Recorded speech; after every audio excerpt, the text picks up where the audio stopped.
Welcome, everyone. Tuesday Big Show. My name is Danny Alex. Welcome, Tuesday night. Boy, I feel like I'm losing my voice today or something. I might be doing one of those things on the Tuesday Big Show. I'm sorry. How are you guys doing? I mean, it's been kind of an uneventful. I don't want to say like nothing major is going on, right? It's not like, I guess you can talk about the Iran thing takes a lot of air out of the room, right? It does, right? Quite a bit. It turns like all the fun shits and giggles, and it kind of turns it into, a little bit more, I mean, there's nothing good about war, nothing good about dropping bombs and stuff. Kind of makes it think. Us human beings aren't the, you know what I mean. But that's not what we're talking about. Today, we are talking about, guys, the 2026. I mean, it has been a terrible year for the box office so far. We're going to talk about that. The Bride just came out. No surprise, utter bomb. And I think that was expected. I'm not sure if there's any surprises on that. So, woke culture gets one on the chin, gets right on the chin. That's what you get. And you know what? That's what you want to see. If you got, boy, I hope I'm not getting something. If you got, this whole, what we've been subjected to for the last, I don't know, call it even 8 years, 10 years of Hollywood just basically imploding, killing itself, destroying itself. I mean, and I've said it many times. I'll say it again. I mean, the Me Too movement. I mean, that's about as stupid as you get. The Me Too movement. It really is. It's about as stupid as you get. Just believe all women. What? I mean, is this how dumb this world had become? But the answer to that question is yes. And it basically manifested itself into this uber feminism. You know what? You want to be feminist? Go be feminist. Go be angry, right? Just keep it out of my world. And the bride tried to throw a little bit of that. Had Christian Bale was in it, right? Christian Bale. He's not a, he's a big actor, but bad choice, very bad choice. But it just shows you that that whole movement, if you want to call it, right? It's losing steam. It's lost steam. It's become hopefully a shadow of its former self. There's not as many outlets. I mean, I think during the Biden administration, you had a lot more of it because that polarized left political stance allowed avenues for it to manifest. Oh boy, did it manifest. Holy shit, did it manifest. Ooh.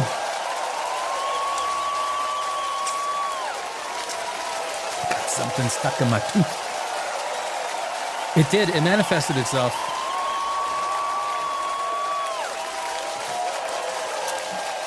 So that's what we're going to do. So it's the first segment, guys. The box office bust of 2026. We're going to go through some of the movies and just see how bad these movies are bombing.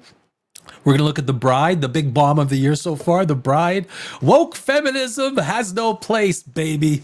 We got a new Conan. We're going to talk about the new Conan. One of my favorite movies of all time is Conan the Barbarian. Easily. 1979 or 1980. I remember when it was coming out. It was rated R. I couldn't go see it, but I was watching all of the they had the reviews and everything. They would come out on TV, right? Back in 1979, 80. And back then, how old was I? 12 years old? I was born in 67, so I was 12 years old, and I wanted to go see that movie so bad because I was a huge Dungeons and Dragons guy, right? Still am. Pre-Wizards of the Coast, but a huge D&D guy. So there's talk about with Christopher McQuarrie. Christopher McQuarrie. He's done some big stuff. with Tom Cruise, a lot of Tom Cruise stuff. I don't know where it's going, so we're gonna go through the article. We're gonna find out. Mandalorian and Grogu. we're gonna touch on that. There's a. I think the chickens might be coming home to roost in Disney with the whole Star Wars thing.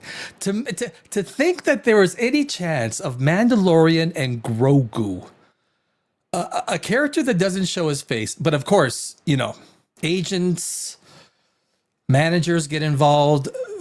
Pedro Pascal probably in his contract. I say, look, it's a big deal, right? You always see Spider-Man take his mask off. You see Iron Man take his mask off. You think, why is Iron Man not fighting in his Iron Man suit? Well, because they have it in his contract. He needs to show his face. He needs face time, and so they need to pick the spots. And no doubt, this is, if it's going to be a major cinematic release, Pedro Pascal wants FaceTime. If you don't, what's the point of being in the movie besides a big freaking paycheck? But you got to have that FaceTime, right? If you're going to get some mileage out of it, you got to have the FaceTime. So Mandalorian, there should be no surprise. So there is an article we're going to go through on the Mandalorian and Grogu. I don't know if you guys watched the Mandalorian. I watched all 3 seasons. There's nothing that, really? For a good chunk, but you basically watch a guy just walk around, just like, they must have worked on that walk for, days, weeks. Got to get that walk perfect. But it wasn't good. That Boba Fett, I think, was worse. You could argue it, but maybe season 1 was palatable. Season 2 got it's just, and now they want to do a movie about it. Okay. All right, that's fine. Well,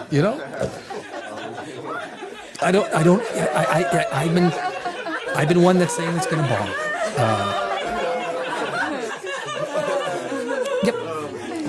Yep, big bomb, if you ask me. So that's going to be our 3rd segment, and we're almost through on Starfleet Academy. Season finale is on Thursday. We're going to cover it live on the Thursday Big Show. It's the 1st season. They finished filming on the 2nd season. 2nd season is it's wrapped up. They wanted to get that thing through as fast as possible. They did not want, they didn't want anything to do with any merger or anything like that. They scheduled these things. Really? You're going to have these things edited. They'd be ready for a summer release. I don't know when it's scheduled for release, but Thursday is the season finale.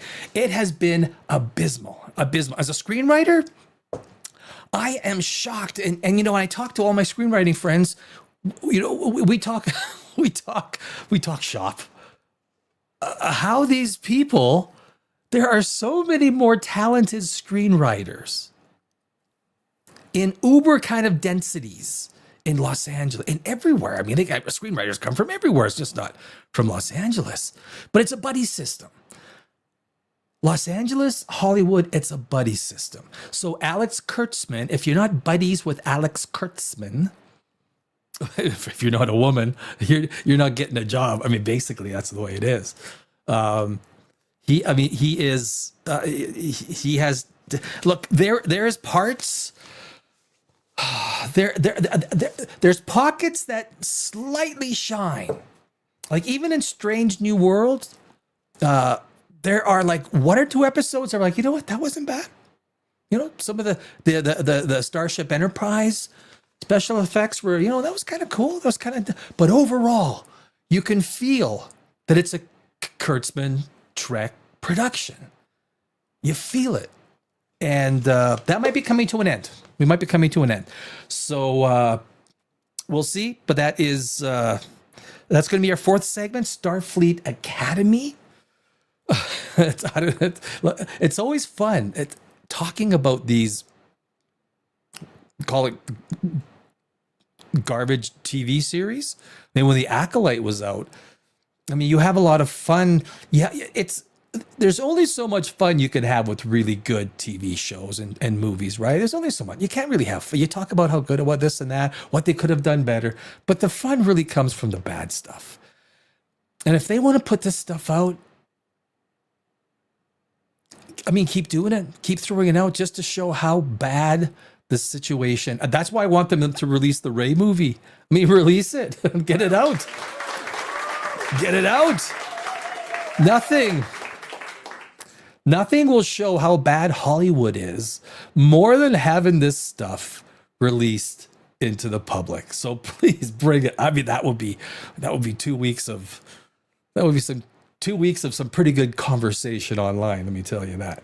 So, but our first segment, let's go to. I got this all set up here. The 2026 box office, guys. I don't know if you have been watching. I mean, I guess you could kind of go through. Let me pull this up. I'm gonna first do. Why did that happen? I'm gonna share an image file. No. I don't want to share an image file. I want to share a screen. Thank you very much. Share a screen. Look at that. Yeah. Domestic box office 20. So I want to go over the actual box office. I don't know if I can get that any better. Can I?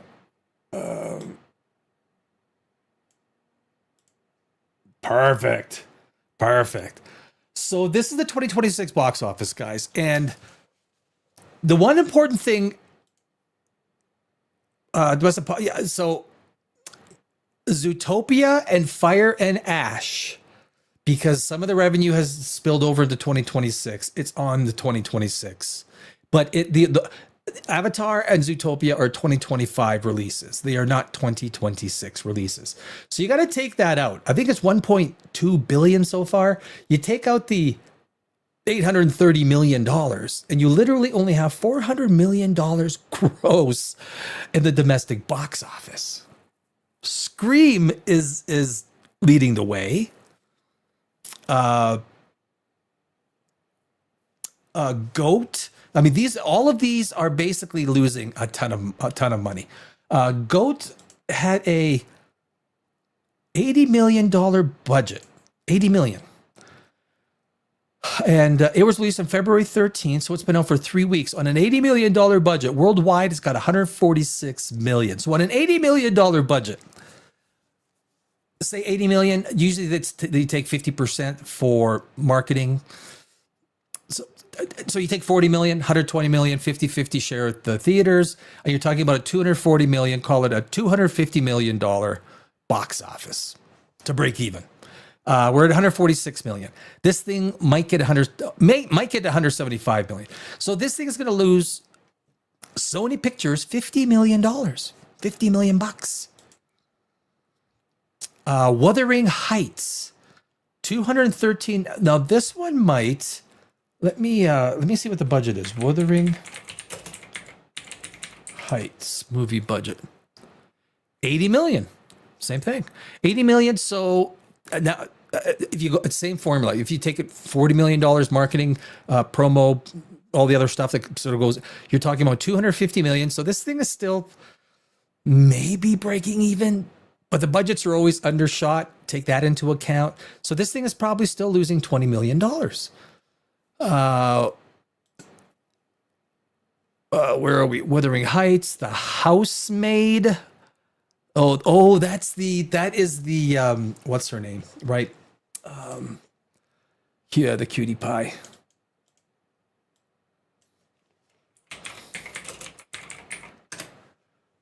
Housemaid's movie budget. Oh yeah, that's doing really well. 35 million, marketing 50, 100 million. So that's got some good profits. So you got for the studio, $125 million profit. So there's one. So there's got to be a few. It's these movies where the budgets are like even $80 million. You think it's not huge, right? But the problem is people don't want to see this anymore. They don't have the money. They don't want to spend $40. If they have the kids, it's a $200 night out. Maybe they don't buy any popcorn, but it's still going to be $120. Send Help. That was a disaster as well, right? $91 million total box office. Send Help. Their budget was Production budget of 40 million, 60, so call it one, conservative 120 million to break even. So this thing is losing 15 to 20 million dollars for the Walt Disney Studio Company. I mean, it doesn't, now it's not a huge amount of money for them, but it's still a loss. They'll probably recoup that on their streaming service eventually, or maybe through some sort of licensing, they might get some more bucks out of it. So, Marty Supreme. But anyway, you get the idea. I think Iron did pretty good, right? Anaconda lost money.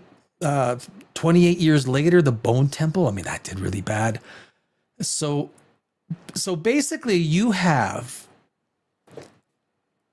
what, call it 8, 9, 12, 10 weeks of 2026, and you have $400 million domestic budget. Not a good number. So that's the problem. And then this week,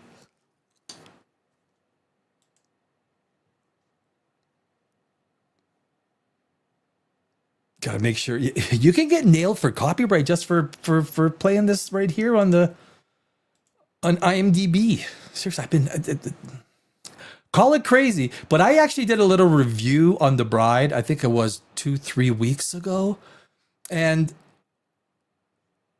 so of course you play the trailer, and then they copyright strike you. Not copyright strike, but they copyright hit you, and so you're kind of like, well, okay, well, now I got to delete everything with The Bride in the live show. And most of the views on a live show, they happen after the fact. They happen, after the live show is already aired. And so I had to, so you go and you delete everything. Paramount has been really bad. Warner Brothers, they've all been, you play, I did the Lanterns on Saturday. We talked about Lanterns, yeah, TV show. And talked about it. Played the trailer, and they hit me with copyright. So what do? You delete it. So you get less exposure. And it seems like they're getting a little bit more strict on these things. Now you can fight it because, are you transforming it? Yeah, you are. You're transforming it.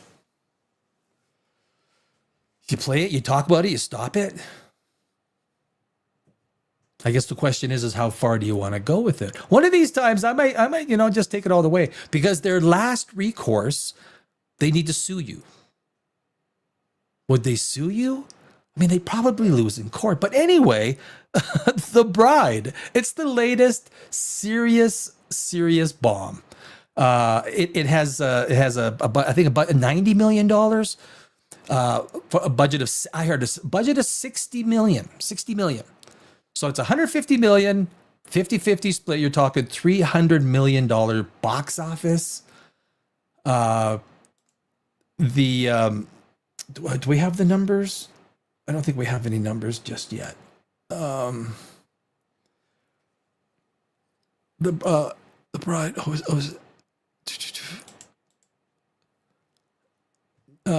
Nothing. Oh, there were. Hold on a sec. There should be some number. Yeah. It came out this weekend. So on a global basis, it did $14 million over the weekend on a movie that has to make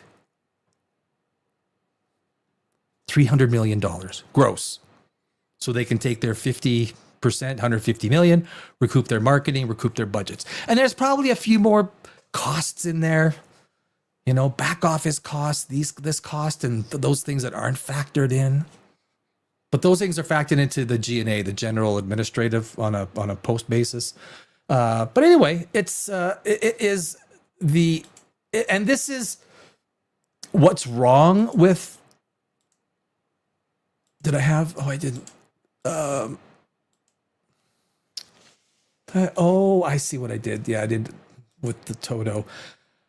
There's an article about it, and it basically got pretty heavy into the problem with Hollywood is still protective of their woke feminist stuff. Their feminist stuff they're very protective of, And you're going to see a lot of critics, although quite a few of them have jumped onto the bandwagon and beaten this movie up, deservedly so, for being basically feminist trash. Now, if you want to spend that kind of money and you want to go out and put your message out and spend $150 million doing it through a movie and get your ass handed to you, like literally get your ass handed to you financially for putting out a uber feminist woke, and you thought Christian Bale was going to bail you out? No. So The Bride, ladies and gentlemen, The Bride is easily this year's first uber satisfying bust. It is. The Bride. To the Bride.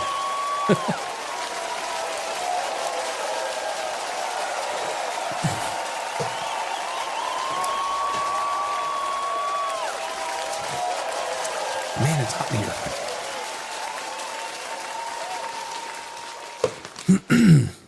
I got this throat thing. I think I'm coming down with something. Feels like I'm going to lose my throat. You know when you get that throat thing, and every time you talk, it feels like your throat's gonna, or your voice is about to give out. It's kind of what I feel. So, but anyway, guys, that is. I did want to go through the IMDb on this thing. So you got a 5.9 out of 10 on 9,000 votes.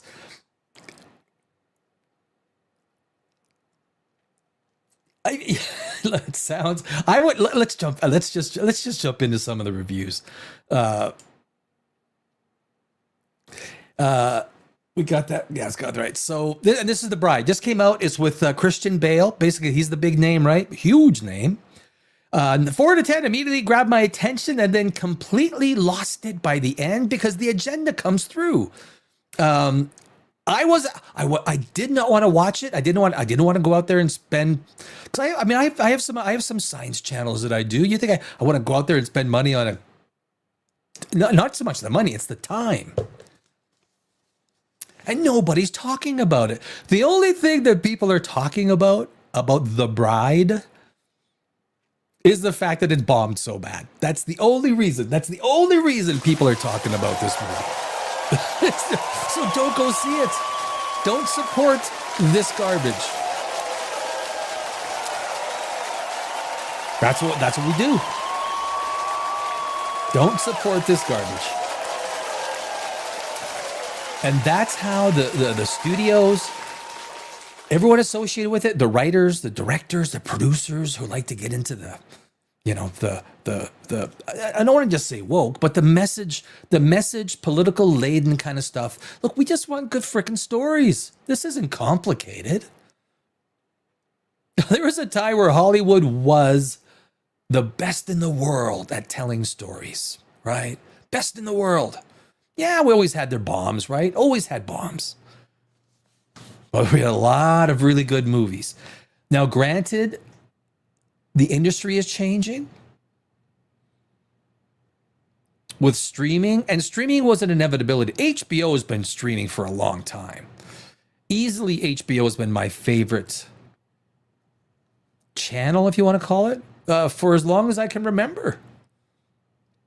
Do you guys remember the first episode of Game of Thrones? I do. I remember that night. And that was 2010, right? It's 2010. And that was HBO. This was a streaming channel, right? Home box office. So this was inevitable. Whether it was forced by Netflix or was forced to happen faster with COVID. If a migraine was a movie, ambitious, bold, unique, I guess. Irritating, messy, garbage, absolutely. Maggie Gyllenhaal, The Bride, is like the Joker. Oh, Joker 2 had a... did anyone at Warner Brothers watch this film before releasing? Well, you know what? It's kind of like when they release this stuff, a studio. I mean, I spent 20 years in Los Angeles. I'm a screenwriter. When they release this stuff, they do get some kudos, right, for releasing it. It's a heavily feminist movie to a fault. To a fault, to a huge fault. I mean, you can just imagine if you take everything that is on the female side and you swap it. So you let the men unload like they do on the women. Well, it's not going to happen. I mean, the script wouldn't even pass, like nobody. Wouldn't pass the secretary. So nothing in this gaggle of ideas made any sense or kept anyone watching interested in continuing to the end. I can honestly say the only thing keeping me from dozing off was the repeated loud volume, which was turned up to 11. It goes to 11. I think I actually have that in here somewhere. Where is it? Do I got that? Thought I had what? Fast like this. Oh my God, I used to have that sound. It goes to 11. I feel sure that if someone at Warner Brothers had reviewed the film, they would have alerted management that this was a mistake and punishment to the viewing public. Yeah, it's, but if it's a 4 out of 10, it's a 5 out of 10. Now, if you guys, this is the important thing, and I think this is more important than the reviews, and this is what you guys have to watch. It says 5.9 out of 10, right, with 9,000 reviews. And I don't know if you saw me when I read that, I kind of made a funny face. It's like, it's not. And how can you prove that theory or that idea? If you go to the very top, start off 4 out of 10, it's the helpful. Right down here, it's the helpful. And you look at that ratio. That ratio, they don't mess with that ratio. They do mess with all of the reviews. If a 1 out of 10 has anything to do with DEI subject matter, they pull that review. They pull it. It's gone. But they don't put, but it does not. So if you take a look at 4 out of 10, helpful, 118 to 24. Basically, it's 4.5 to 1. 1 out of 10, 113 to 31. It's 3.75 to 1. Helpful, 82 to 19. You got just over 4 to 1.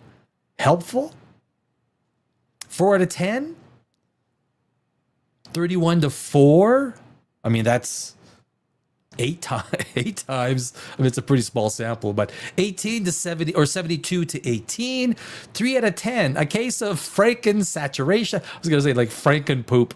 The Bride is overstitched and underpowered. About halfway through The Bride, I found myself doing the one thing no director wants: checking my watch. It is. It's like when you do like your bum's getting sore and you realize you're only halfway through and you check the watch. 48 helpful and 4 found it unhelpful.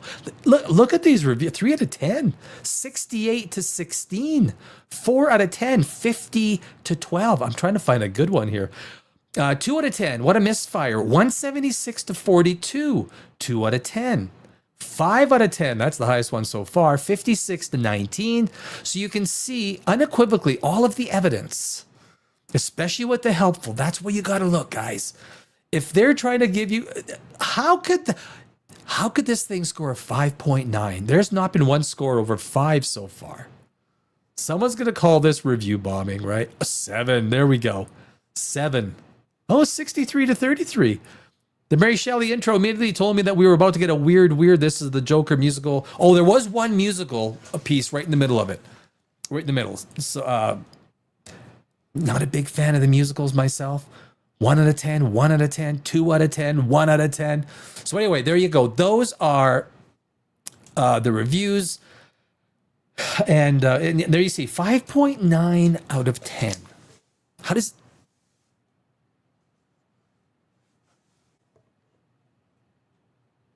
do you get a 5.9 out of 10 with the reviews that we just, the highest one was a 7, which there was 1, and the other ones were 5 and below, averaging about a 3.3. And they'll say, look, we put it onto a curve. Look, there's no curve. I'm pretty good at math. There's no curve you could put that on and get to 5.9 out of 10. I know. My thought is when Christian Bale read it, maybe where a lot of people were at, and maybe where they were trying to get to. They were trying to get to that sort of slapstick kind of funny, kind of a movie. You know what I'm talking about, right? And it's a very hard thing to do. And you try it and you miss so badly. And of course, the political ideals when you're filming it, maybe they don't come through on the script as much. Because I don't think Christian Bale would read a script and go, "Fuck, that's really feminist. That's right on." I kind of think that the script had a certain nuance to it, a certain feel.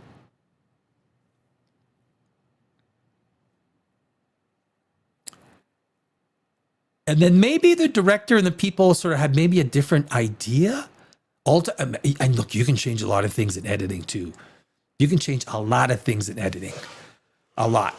And so you go through, and then Christian Bale's going through this thing. There's going to be some sort of slapstick kind of.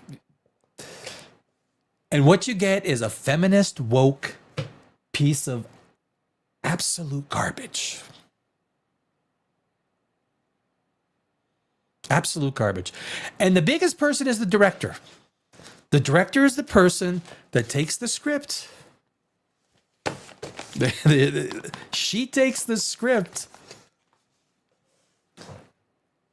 and she directs it, right? She takes those pages, directs the actors, the scenes that she wants, the changes, the rewrites. Some of them might have to go through, top brass in production. Every movie's different. Everyone's different.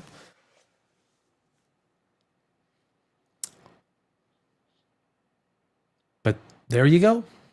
You know what? I just had, I just realized I just had that trailer playing in the background. They might get me for that. That's how strict they're getting.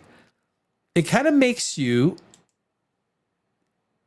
there you go. There's Christian Bale.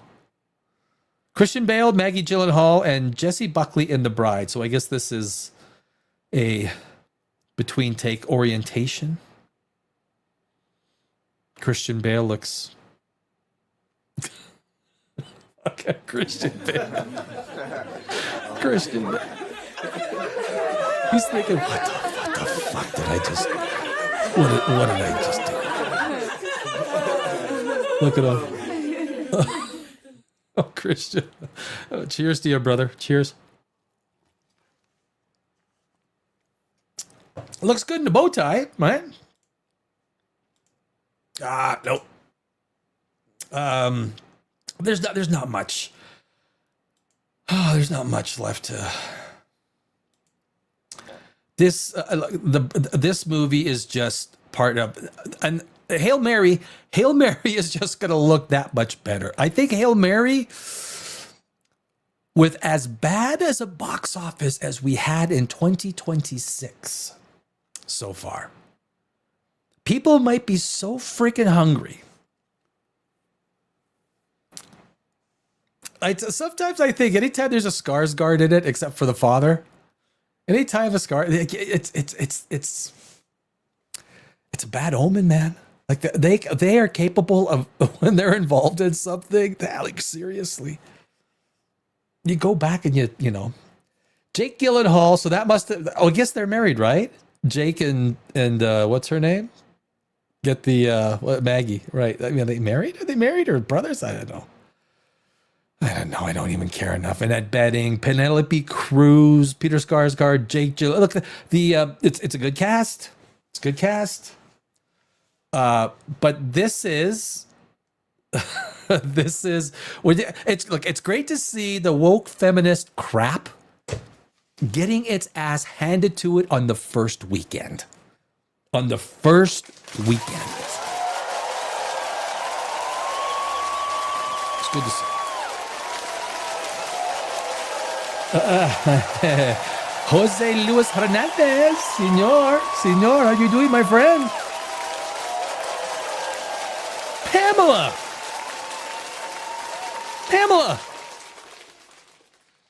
How you doing, Pamela? I got your hello on Saturday night. I got your hello there. I think you put it on there afterwards, but I did get it. So, see. Jose Luis Hernandez. That's my buddy from Los Angeles. That's my Los Angeles. One of my best friends. Daddy. Yes, that is me, Pamela. Now that we got the first names out of the way, how the hell you doing? How the hell are you doing? Okay. There's not much going on in the world. I think, you know what? I think when this war stuff, do you guys feel it? Like when, when the war crap happens, and look, I don't like it. I am a news junkie, so I'm very up to date with it. I don't like it. I think it's a bad idea. I think it was stupid. What happened to the campaigning of America First and not getting involved with all like? I'm not. Hell, I'm good. I'm good. Right on, Pamela. I like to hear that. So there we go, guys. That is, there you go. 13.8 million. It's going to do 300 million at the box office to break even. And now Hoppers too, guys. This is another Hoppers. This is another impending disaster. $150 million budget, guys. Pixar's Hopper. Now, some of these Pixar budgets, these movies, a couple of them have got some steam, which is so rare, right? It's so rare to get more steam after your opening weekend. $150 million budget. 50% conservatively for marketing promotion. You're talking 225 million. 50-50 take share at the box office. 450 million. Now, with a $90 million worldwide release date is March 6th. A 3 or 4-fold your worldwide off of your opening weekend is fairly standard for a pretty good movie. So you're looking at tops 350 million for this movie, tops. Now, if it's got legs, like it's, what was that one? The Elementals, I think it was. Like all of a sudden, it had legs from out of nowhere, right? Just like, and Zootopia.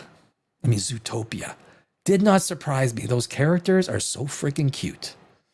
They are. They're so cute. That's a character-driven animation.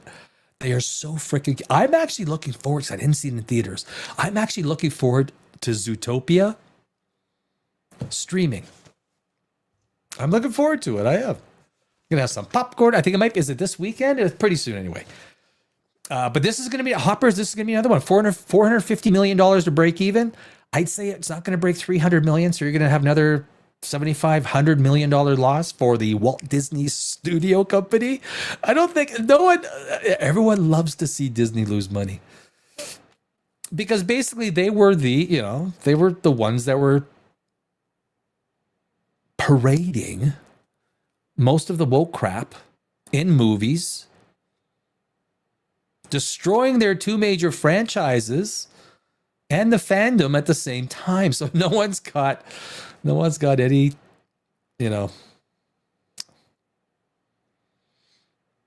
send help, Avatar, Zootopia. So anyway, that is we got really nothing till Hail Mary. We got a few movies that might do okay.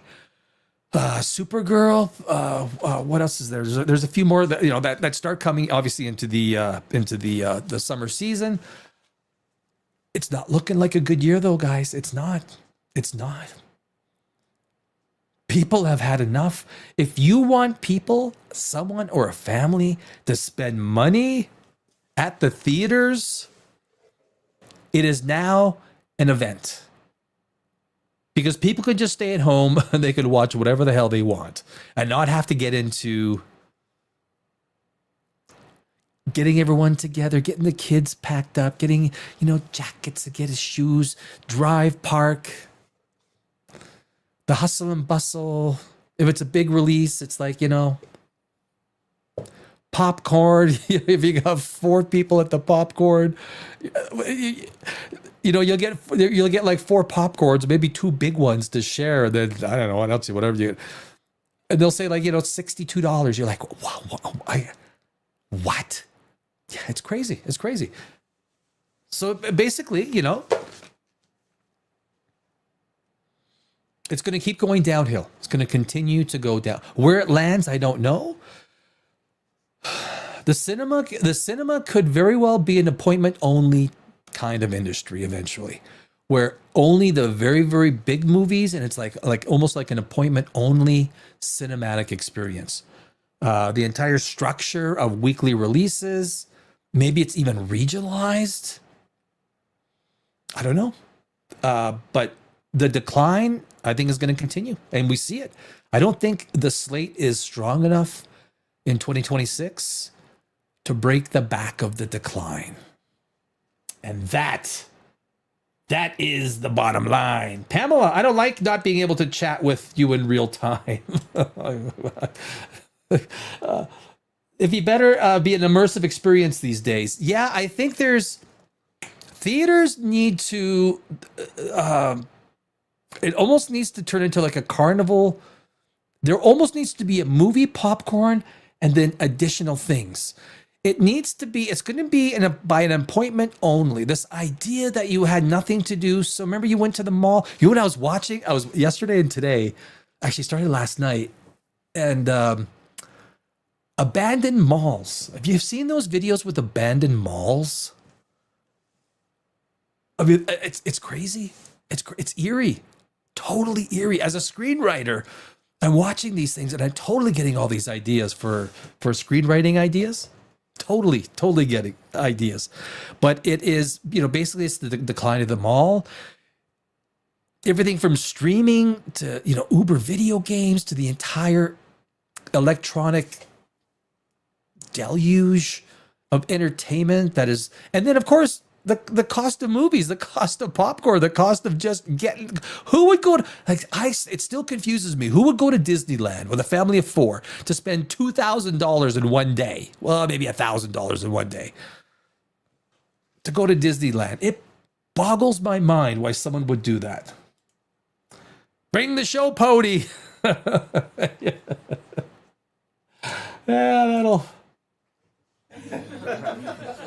that'll work.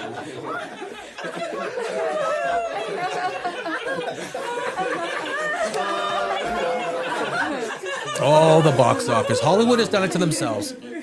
They have magnified this problem. And a lot of it is their fault. Most of it is their fault. It's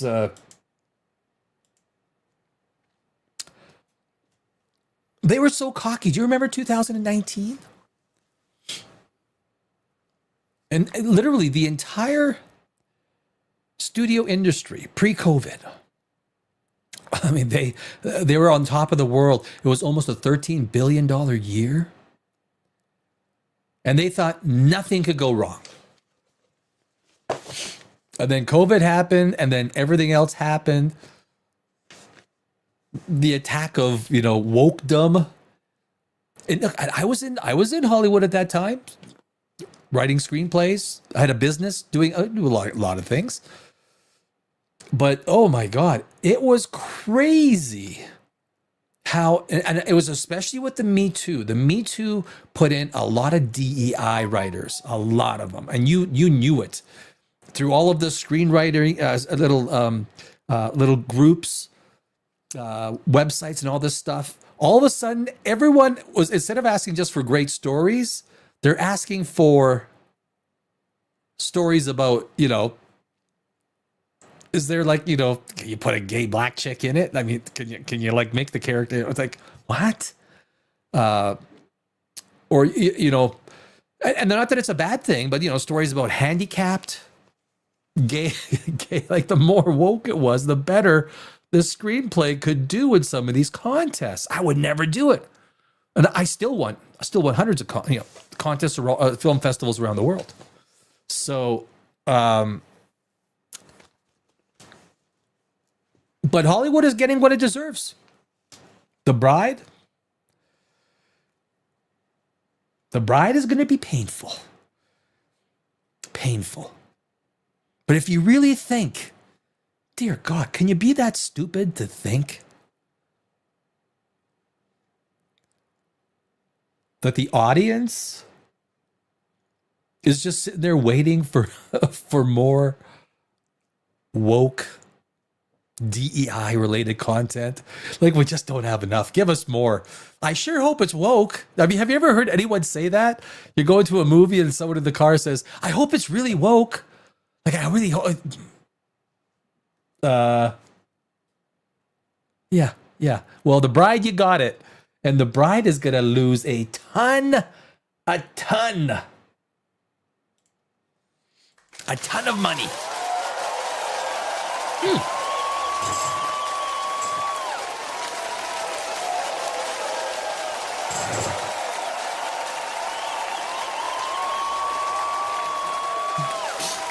Boy, I hope I'm not getting a cold or something.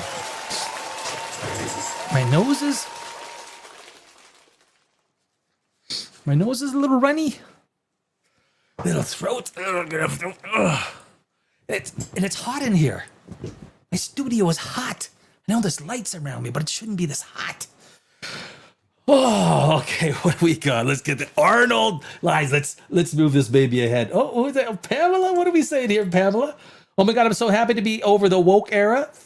Trump has, if you're going to thank anybody for eliminating the woke, because remember during Biden, the 4 years during Biden, and look, Trump is doing some stuff I'm not very happy with. Like I'm not.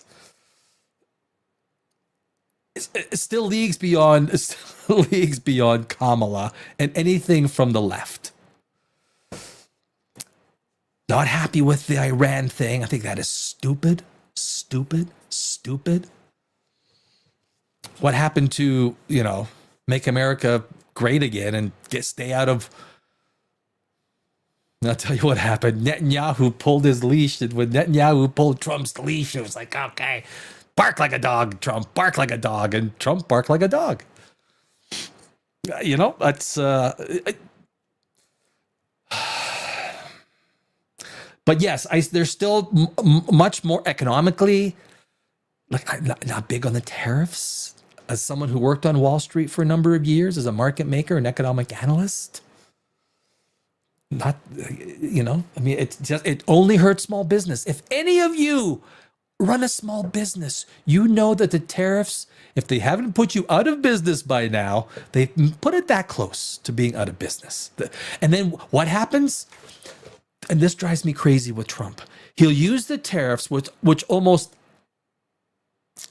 unequivocally hurt small business more, because it's not like small business you could just turn and change your supply lines. And then he does and says, okay, well, you know what? We'll take this off if you buy X billions from Boeing or BAE, or if you buy X amount of soybeans. So you basically use small business as the cudgel. Small business loses all the money, wealth transfer to the big companies, and then some other major company gets $20 billion in revenue. That's not how you do it, Trump. Like, I don't know. There's still more that Trump does, which I like, but there's plenty to criticize. And even if you do like Trump and you don't think there's anything to criticize, wake up, okay? These are politicians. And I'm not even gonna say it. I'm not gonna say it.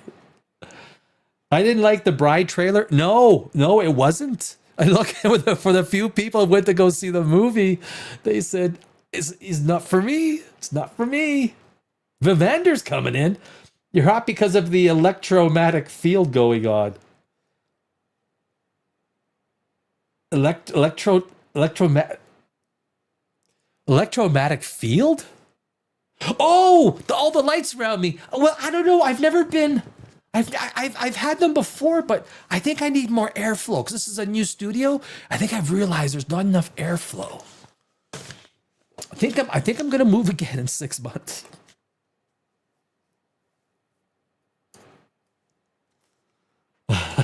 Daddy, I voted for the jackass. But no more I'm blue. No more blue. You used to be blue.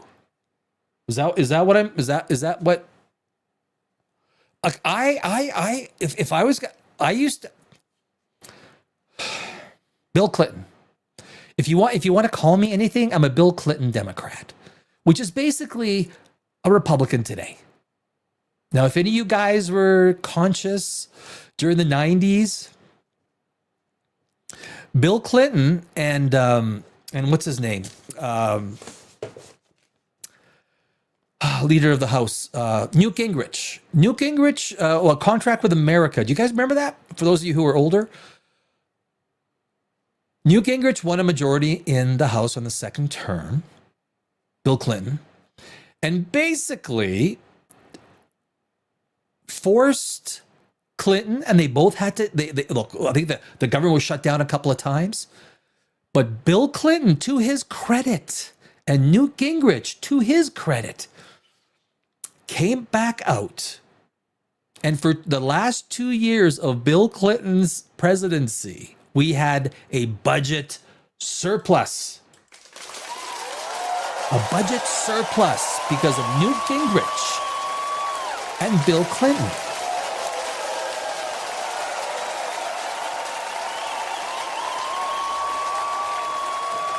That doesn't happen today.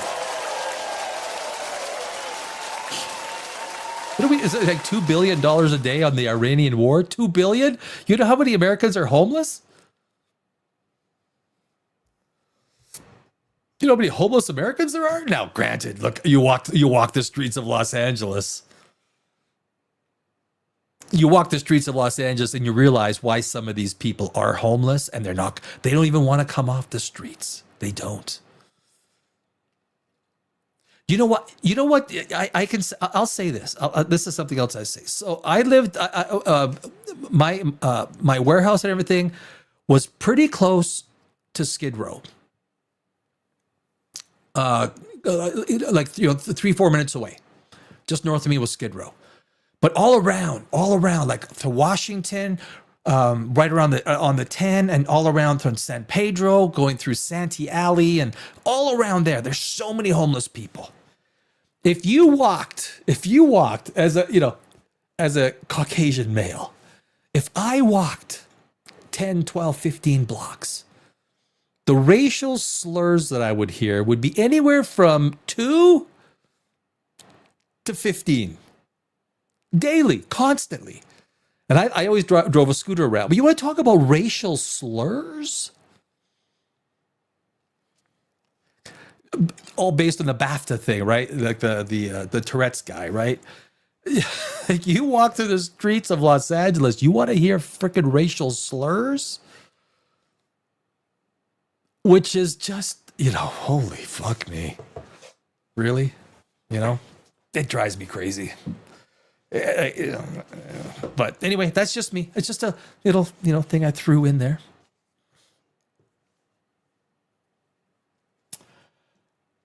Where are we here? We are going to, let's get to number 2. Guys, Conan, Arnold Schwarzenegger. Arnie. Where are we? We got to change this. There we go. Arnie Schwarzenegger. Is there going to be a new Arnold Schwarzenegger movie? Pamela, do you remember Arnold Schwarzenegger? The Conan the Barbarian? One of my favorite movies. Evander says, oh, there you go. Oh, buddy. Conan is one of my favorites of all time. Of all time. I think I know every line that Arnold had in that movie. Crom. Actually, one of my favorite parts in it almost gives you tingles is the beginning with his father. And it's all that making of that steel sword. Once giants lived in the earth, Crom, and then they went, and then but when they left, and then that whole speech, and then the do, and then Rexor and Thorgrim and Thulsa Doom come, and I mean they tried to replicate that on the Conan with what's his name. Aquaman. Why am I forgetting his name? But that look, there was some really good people involved with that Conan, and they went through a lot of effort to make sure it was good. But it's still one of my favorite. Let me read this. It says Conan, what is best in life? To crush... Okay, this is... I'm going to like this. To crush your leftist enemies, see them driven before you, and to hear the lamentations of their woke white women. They're woke. Yes, I know. That's not bad. The Vander, that's not bad. Not bad. Pretty good. To crush your enemies, to see them driven before you. The story flowed. If you remember, and apparently when Thulsa Doom cut Mom's head off, it was in the original cut, it was a lot more gruesome. And so they had to tone it down. Of course, you just see the head fall with the bit of a hair. But what they did, look, this is some great screenwriting. Why is it great screenwriting, guys? And I talk about this with Tombstone. I talk about this with John Wick. I talk about this with a few movies. The opening to your movie, to your story, not even movie, it's a story. A movie is just a visual representation. It is the visual arts. Analyze the beginning of Conan the Barbarian. Analyze it. We see young Conan. We're introduced. We get this emotional bond and this great speech about Crom and the gods and the giants. And when it was all over, they left the riddle of steel on the battlefield. And then who found them? Wasn't gods or giants, just men. Just men. And that's our introduction to the protagonist. The father to the son. Fucking powerful. It works. And what do we see the very next scene? Right? It starts off with a little bit of, the village and everyone's kind of, working away. And then you see Franco Columbu on the rock, right? He won, I think, one of the Mr. Universes. But that is the introduction of the antagonists. They go through, they sack the village. We got Thorgrim with that big freaking hammer. We got Rexor. He was a football player, right? New York Giants, I think he played for. And then we meet Thulsa Doom.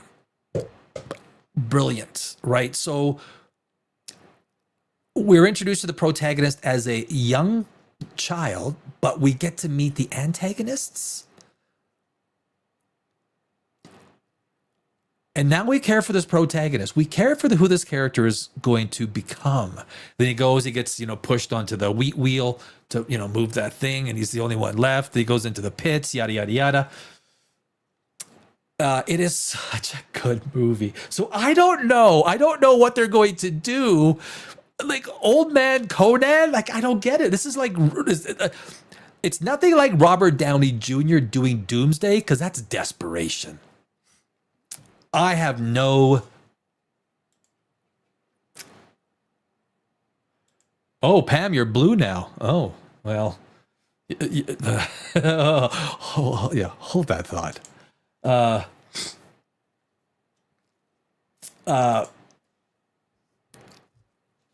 It is still, as many times as I've seen it. And Vivander, you have obviously seen it a few times to know. I mean, that's a classic. Conan, what is best in life? Now, what was the first one? The first guy goes, falcons and the air, or the fresh air through your hair. God, it's been a couple years since I've seen it. I gotta watch it this weekend coming, or I'm gonna watch it tomorrow. Wrong! Conan, what is best in life? Is it in there? It's classic. It's classic. So, how am I going to do this? So, okay, so let's jump into the story. I'm going to share this tab. So Arnold Schwarzenegger You know, I am half German. You know, my one half of my family is from Germany. I was actually born in Brno. I was born there. Left when I was 3 months old.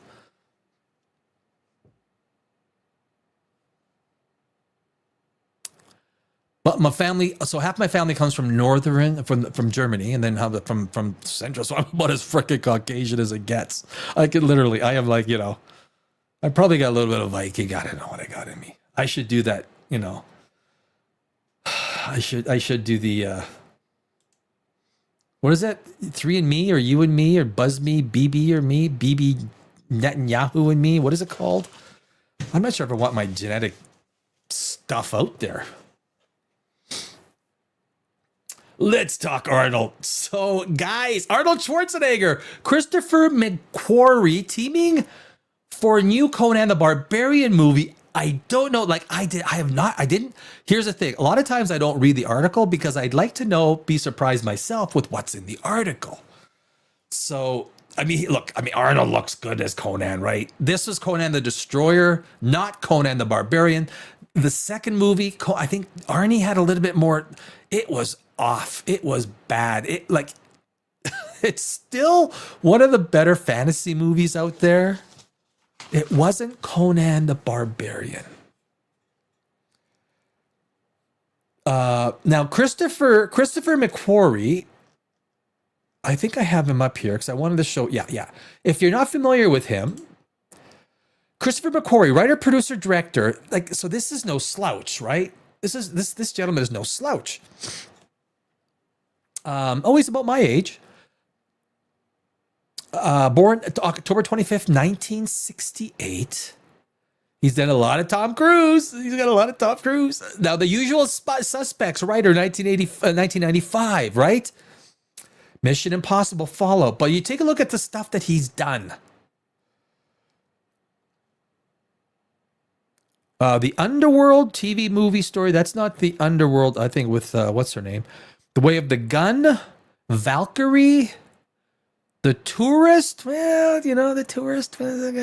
Jack Reacher, Jack the Giant Slayer. Jack the Giant. Yeah, Edge of Tomorrow. I fucking love Edge of Tomorrow. Tell me, who does not love Edge of frickin' Tomorrow? Edge of Tomorrow 2 is coming, right? Edge of Tomorrow 2 in development. Edge of Tomorrow. Oh.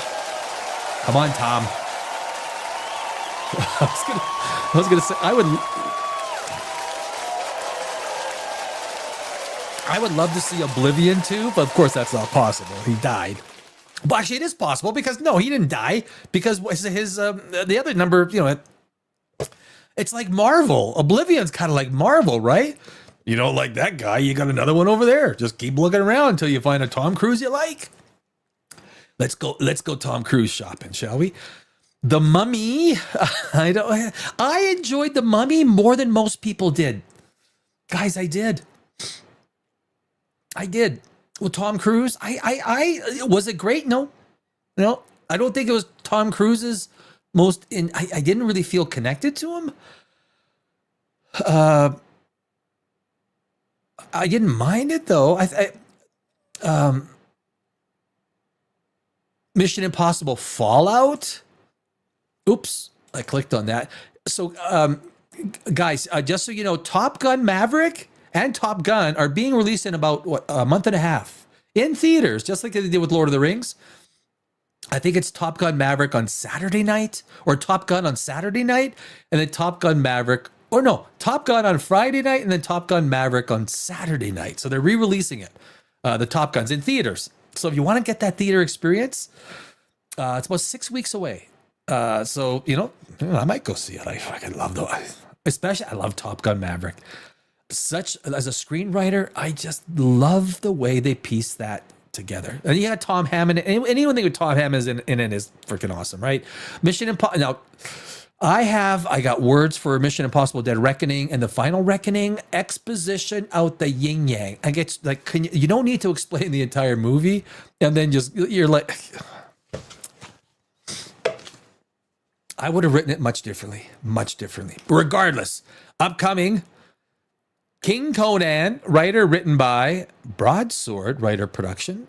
An entitled Tom Cruise SpaceX project. Looks like he gets to work a lot with Tom Cruise. I would like to work a lot with Tom Cruise. I might even join Scientology if I had, if I got, You can work 3 projects with Tom Cruise, but you got to join Scientology. Done. I'm in. Where do I sign? I'll go to the meetings. I think about it. I would. So there you go. That is. So this is no slouch. 20th Century Studios has attached the filmmaker to write and direct King Conan, reviving the character that was an early signature role in Schwarzenegger. I don't know how they're going to do it. Because Arnie don't look like that anymore. They'll probably a little bit of AI, a little bit of CGI, a little bit of practical effects on the body. A lot more clothing. You probably won't see him, half necky with, Macquarie, who has helmed the 4 most recent Mission Impossible films, is attached to write and direct King Conan for 20th Century Studios.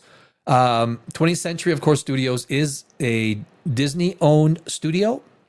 The Hollywood Reporter has confirmed Schwarzenegger would reprise his role as sword-wielding Conan the Barbarian, which became an early signature part of the star after he starred in the 1982 fantasy film of the same name and its 1984 sequel that brought the character created by author Robert E. Howard to the big screen. Not Ron L. Hubbard. Okay, don't get them confused. Robert E. Howard. Big difference. And I remember, guys, like I said, 82. So 82, I was 14. 14 years old in 1982.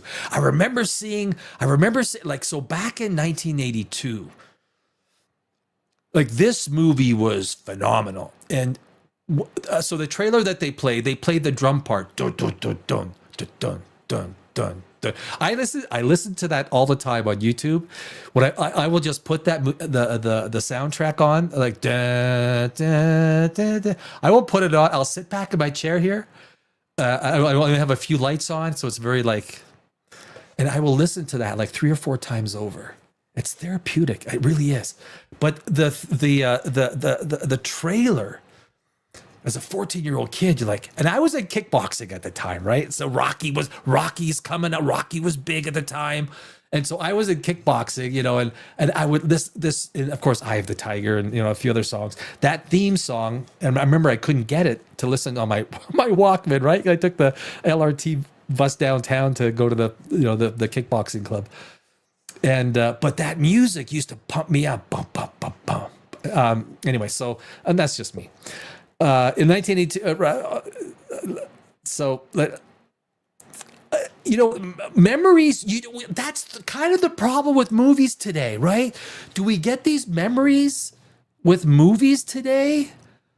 I got the same memories with Tombstone, with 300. When 300 came out, there was like 12 or 13 of us friends that all got together. We all went, I remember it so clearly. We all went out, we had a great sushi dinner. And there was this old theater beside this old sushi place. And we all went to go see 300, right? We all had this moment in time with this amazing movie 300, right? I don't know if these movies coming out that we can experience, not just have a movie experience, but like have an experience. It's almost like going out for sushi and then going for a movie and popcorn. Well, shit, you're going to have, that's a $200 night, right? It's going to be, well, back then, of course, it wasn't. That was 2006, 2005, 2006. Schwarzenegger announced Macquarie's involvement in the project over the weekend at the Arnold, I didn't know they were, at the Arnold Sports Festival in Columbus, Ohio. I didn't know there was an Arnold Sports Festival. Additionally, the star said that he has been talking to Dan Trachtenberg about returning to the Predator franchise, and Stallone is doing a Rambo. He's doing a Rambo. Well, it can't be a prequel, right? It can't be a prequel. Yeah, no, it's not going to be a prequel. Film revived, which 2022's Prey and last year's follow-up Predator Badlands. Not a big fan. I don't think there are many people that are like Prey. Predator Badlands. The first time I tried to watch, I didn't watch it in theaters. I watched it streaming. The first time I turned it off after like 20 minutes. And the second time I think I got through an hour. Schwarzenegger also noted that he has received a script for Commando 2. Holy shit. Holy shit. I mean,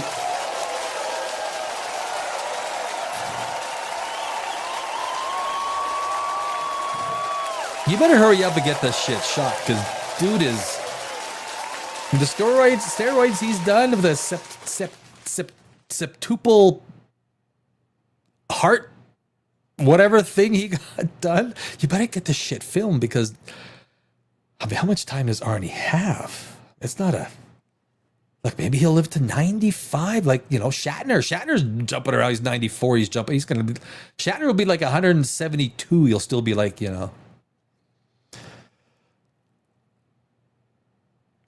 Commando 2, that would see the actor return to the role of Colonel John Matrix that he originated in the original 1985 action film. The best line out of that movie was I don't remember the guy's name. Remember I told you I was going to kill you last? I lied. And he drops the guy. That's the. It was a little bit too much gung-ho. Like, never have so many bullets been shot and so many bullets not hit their target. It's kind of like watching an Underworld movie, you know, Underworld with, what's her name? I mean, she looks fantastic, so it's worth watching. But there's so many bullets shot that have no effect and no reason. And so whenever they start shooting with their guns, you're like, well, what does this even mean? Like, it has no effect. Too much gun shooting without the gun shooting having any effect. So, in teasing King Conan, and this King Conan's been around for 20 years, guys. 20 years. It's been, and talk about production hell. It's a great story where Conan was 40 years king. I think he was 20 years king 20 years ago. And he gets complacent, and now he's forced out of the kingdom slowly. Then there's conflict, of course, and then he somehow comes back. And then was this verbatim? And then there's all kinds of madness and violence and magic and creatures. Oh, don't let it be like Destroyer, brother. Don't turn it into Destroyer. Now, of course, you have all the special effects, and the studio system has plenty of money to make those movies really big. They do, but they're getting their ass handed to them.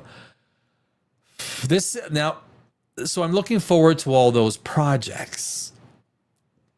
The great thing about Conan the Barbarian wasn't huge amounts of magic. There's the witch, but the antagonists were men. Tulsa Doom had some power of control, but it was a soft power, and it worked. It's like Gandalf power, right? We love Gandalf power because we know he could unleash hell, and he won't. And when we get to see a little bit of it, it's a payoff. Every time Gandalf does some sort of a magical thing, it's a payoff because we just want to see a little bit more. And that was the great thing about Conan the Barbarian. It wasn't about giant lizards and wizards and well, there was a giant snake, like, and that was well placed, right? Hollywood has long sought to bring Schwarzenegger back to his Conan role. Yeah, for decades, for like 20, 25 years, taking steps to make it age appropriate. Universal had the rights to the character in the early 2010s, with Fast and Furious scribe Chris Morgan placing Schwarzenegger's Conan in an Unforgiven style story. Despite years of development, it was never made. Years of development. 20th Century has spent a better part of the last year trying to tie up the rights to the character in order to move forward with a new feature. I don't know why. So there you go, guys. That is, yeah.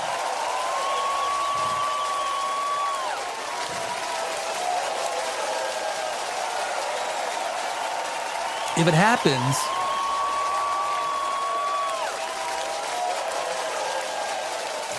it happens, if Conan, King Excuse me.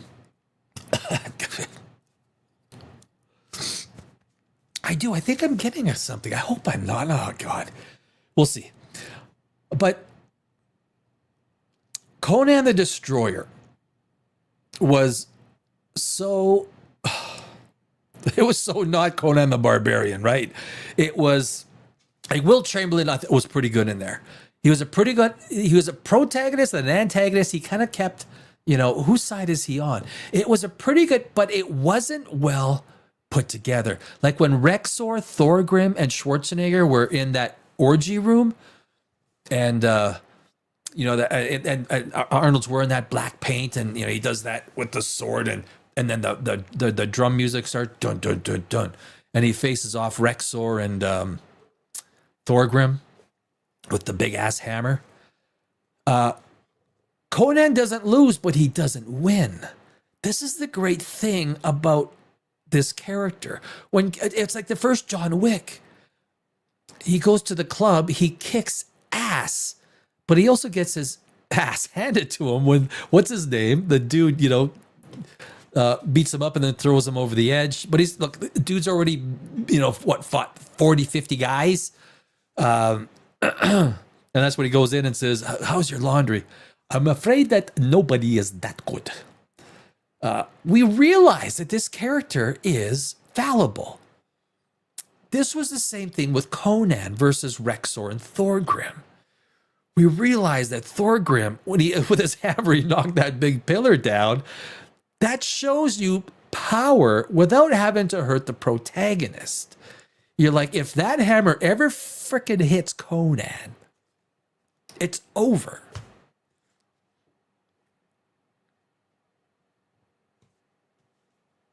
And that was the brilliant thing about Conan the Barbarian. It scares me. The bigger the budgets, the worse that shit gets, because we can put flying dragons in, we can put this and that. Oh God. Think character. If I was put into a, if one of my screenplays, I wouldn't ask for the world. Like I don't want a huge budget. I don't. Give me enough from the actors that I want, the sets that I want, and that's it. Let me do practical effects to make this story come alive, because I'm not going to rely on special effects. And this is where so many movies fall down, especially on number 2. The first one does great, and they get their budget tripled. It's like, oh, geez, there we go. It's going to turn into shite. So anyway, there you go. It looks like it's going to happen. I don't know why it takes so long. If you're going to do a deal to tie up rights for a character, I don't know why it takes years to tie up rights for a character. Can we do a deal? Right? I don't know. But anyway, that is Arnold Schwarzenegger. We will, when news comes out, we will bring it to you. We'll let you know. In the meantime,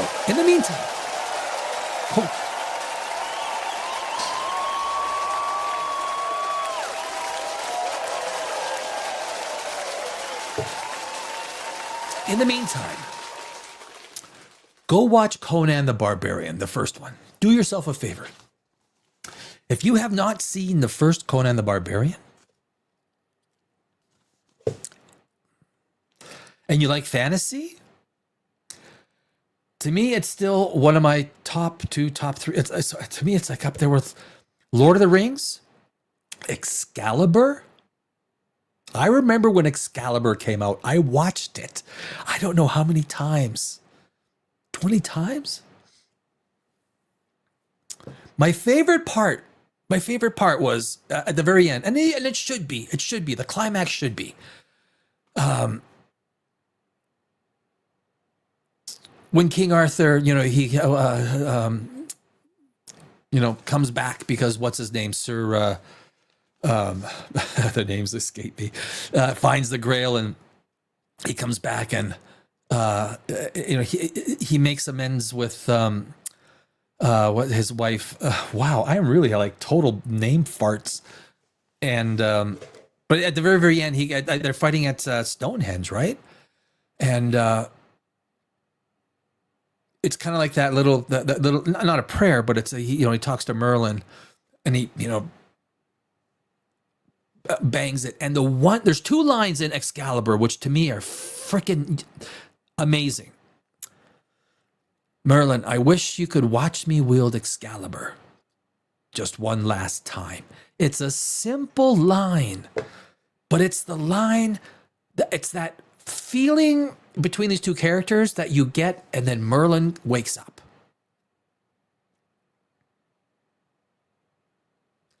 It's a great moment. And the other one, and I remember this ever since I was a kid.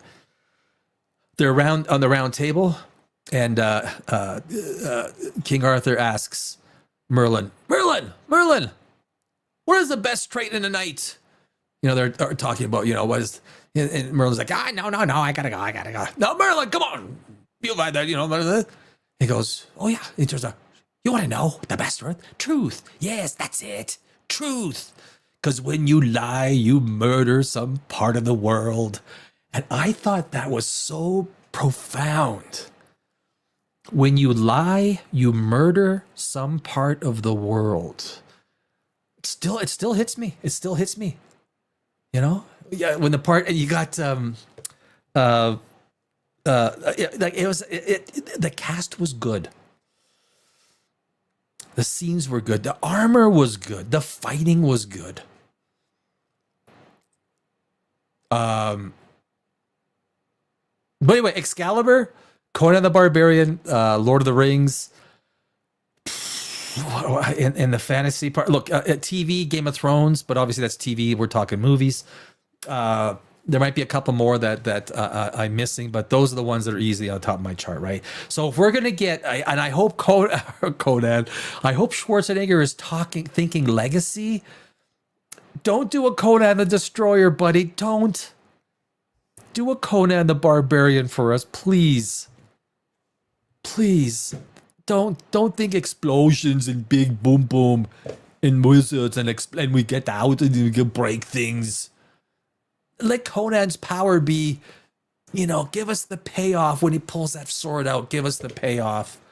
We don't need to see how tough he is in every scene. We don't. Let us infer it. That's why Gandalf works, guys. That is why Gandalf works. Because we never get enough of his power. We get just enough to whet our appetite. Just enough. That's what I want from King Conan. So, but look, they got the right guy. Christopher McQuarrie. There are some questionable, like with the Mission Impossible things, with so much exposition. Exposition, if you're a screenwriter, exposition is the cancer of a screenplay. Exposition is the cancer for a screenplay. And the Mission Impossible, if I was on set and I had something to do with the screenplays, because look, if you don't have anything to do with something that you're going to give, it's like, who the fuck is this guy? Get this guy the fucking out of here. But if I had like anything to do with the screenplays, I'd be, guys, are you sure we want to do 30 minutes of exposition, of explaining our entire story before we get to our freaking story? Are we sure we want to do this? Okay, you do? Okay. Just checking. Because that is what hurt these movies so bad. If you got to spend 30 minutes telling the audience and not showing the audience, this is all that is wrong with Mission Impossible. The last two. This is all that is wrong with it. Exposition. That exposition should have turned into action. And if you couldn't get it done within the time the studio was giving you, rewrites. Then you got to rewrite it. Because exposition is the cancer of a screenplay. That's the bottom line. So there you go, my friends. That's Conan. Conan. What is best in life?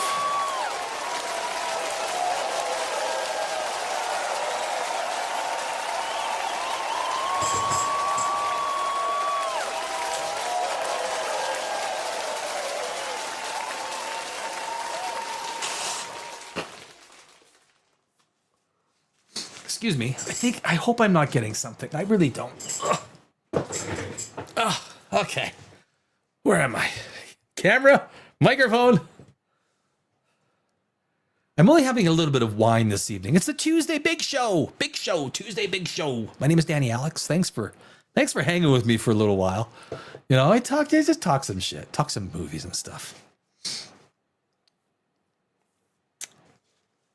Mandalorian and Grogu, my friends. Mandalorian. Since the day I heard this, since the day I heard Mandalorian and Grogu, I was like, really? That's your best idea? Holy.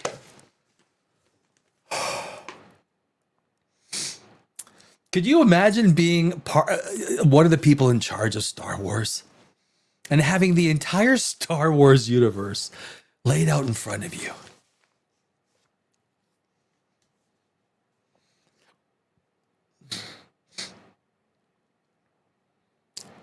Imagine that. Imagine that. And so it says we want to do a new movie. What's your first pick? Would it be Would it be Mandalorian and Grogu? Would it? Would you pound your fist on that table and say, you know what, guys, we have got to do a Mandalorian and Grogu movie?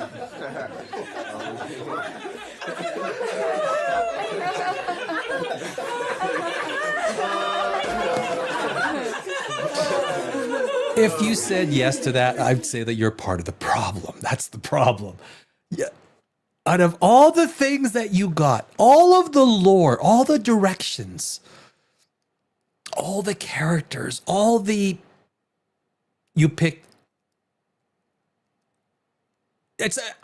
So my idea was you didn't pick the Mandalorian and Grogu. That's not what you picked. I know what you picked. I know exactly what you picked.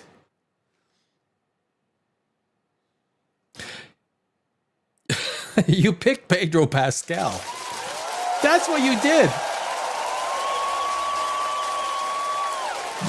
You picked Pedro Pascal. You didn't pick the Mandalorian, motherfucker.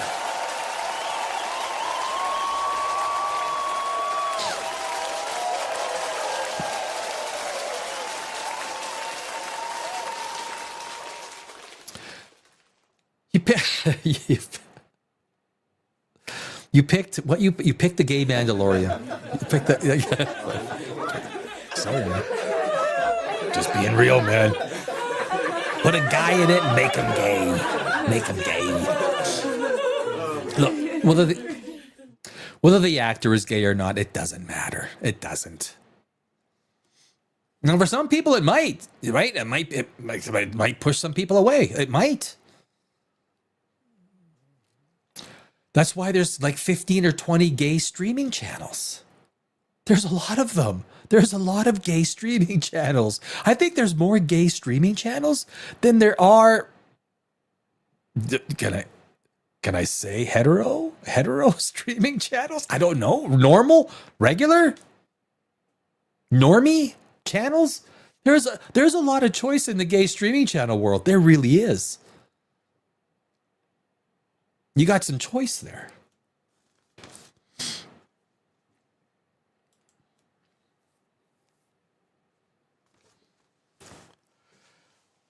But if your first choice was out of all the Favreau, I think was so excited about.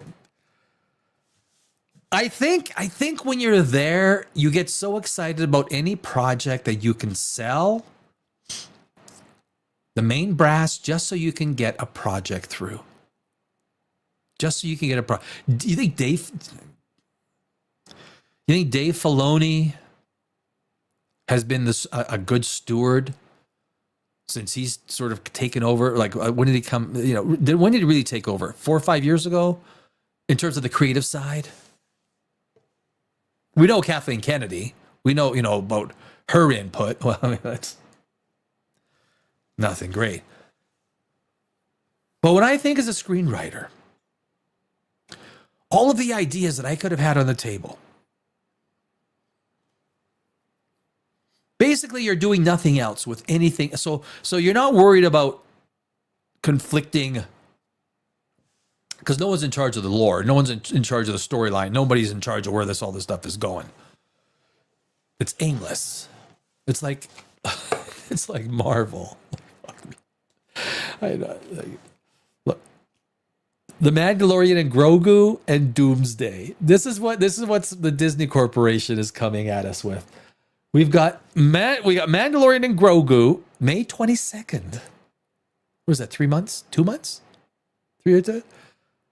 Mandalorian and Grogu, 2 months. So 2.5 months. It's like a TV show in the big screen. And if you think, that's my impression. If you think someone is going to go watch a TV show on the big screen, you're an idiot.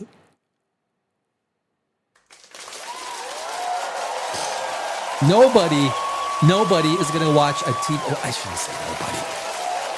Are fans starved for a little bit of Star Wars? Yeah, they are. They are.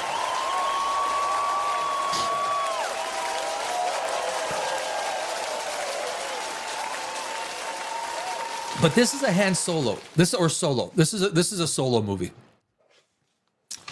I don't think it's good. I don't think it's going to do much better than Solo. 375 to 425. That's what I think that Mandalorian and Grogu is going to do, which is a disaster, because if you've got the power of the Star Wars brand behind you,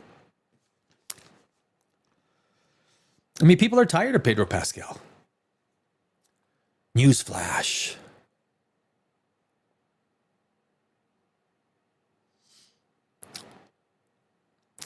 I can just see, like in Disney, like all around Disney, right? In the studio, in the studio areas, there's like these, when you got you got these little things in case of fire, break glass, and you got like a fire extinguisher in there. Sometimes you get an axe, but in case of fire, break glass. There's also all of these little bins that say, in case you need an actor, break glass. And there's like Pedro Pascal standing in there. And they're like always break. Yeah, we'll take Pedro Pascal for this. Hey, has Pedro Pascal been in any movies recently? No? Okay, we'll tell you. Yeah, you want to do you want to do Gladiator?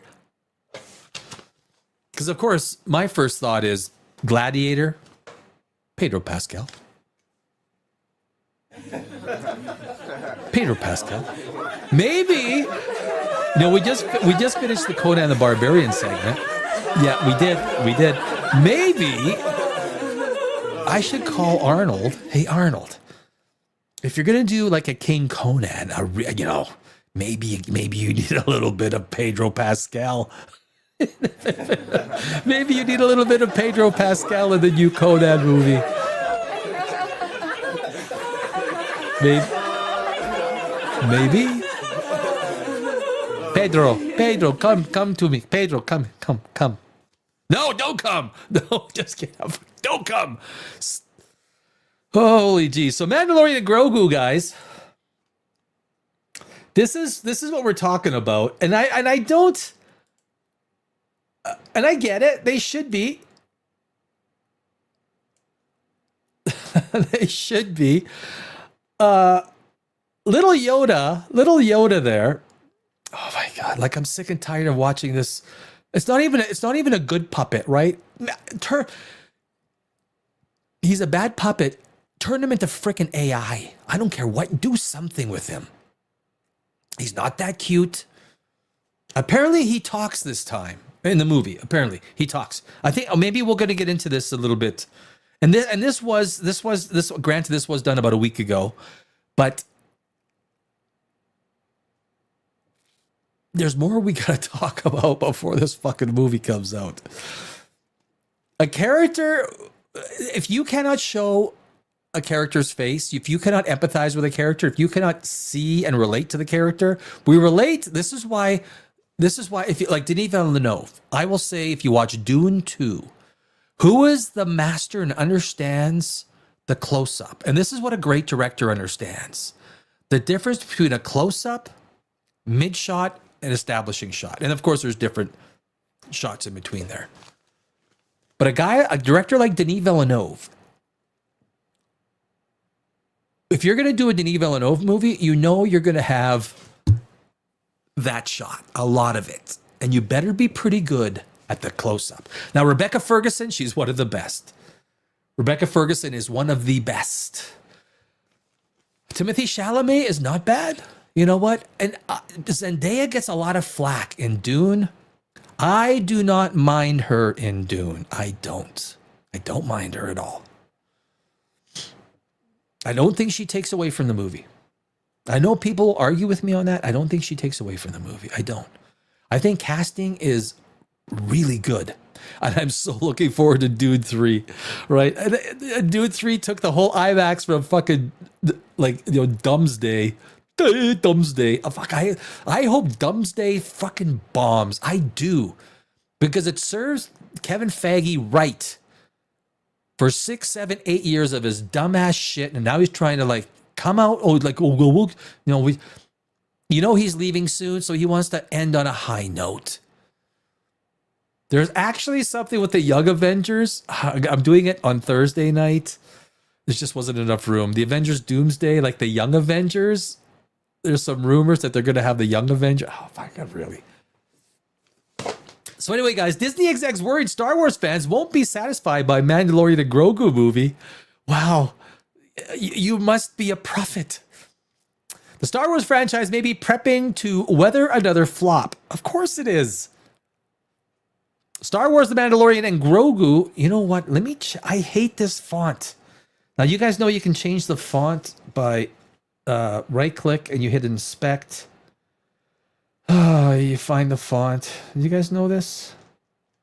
I actually do. I do CSS, HTML, and some other code. There it is. Yeah, so they're using Georgia. Oh, and I can't change it? Oh, I can't change it. Motherfucker. If I can write it in here, can I write it in here? I can't write it in there. All right. Fine. Is coming to theaters Memorial Day weekend 2026. It literally kicks off the summer box office season. I don't know. I don't think box office is the word you want to use with this piece of shit. And I shouldn't say that because I haven't seen it. But really, what are you going to do with this? It's going to be a glorified TV show with young Jabba the Hutt. Young Jabba. Like they got a muscular Jabba, what's his name? The young Jabba? It's like, really? Aight.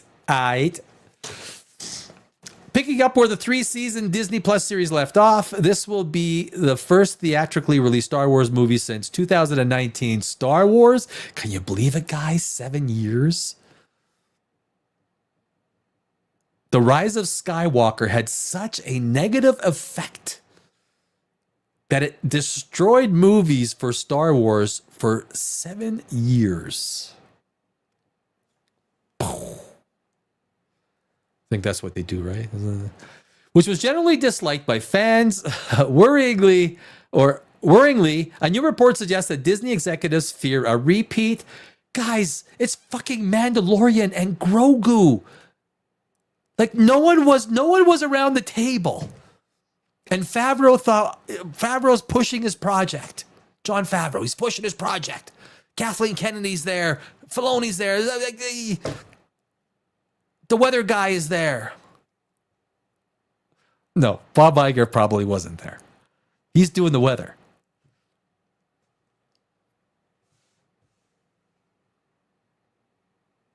We got to do a movie. Well, let's do Mandalorian and Grogu.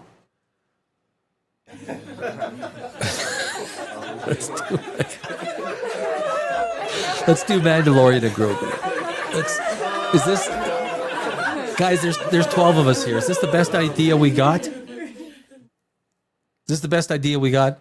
Mandalorian and Grogu. We got anyone else got an idea? Anyone else? Is there any other ideas besides?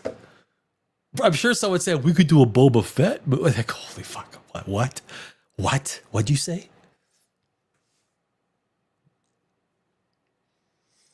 We could do a prequel to the prequel. That's a sequel to the next prequel we're going to do. So it's going to do a prequel, but it will be a sequel because then we'll do the prequel to this prequel, which is now a sequel.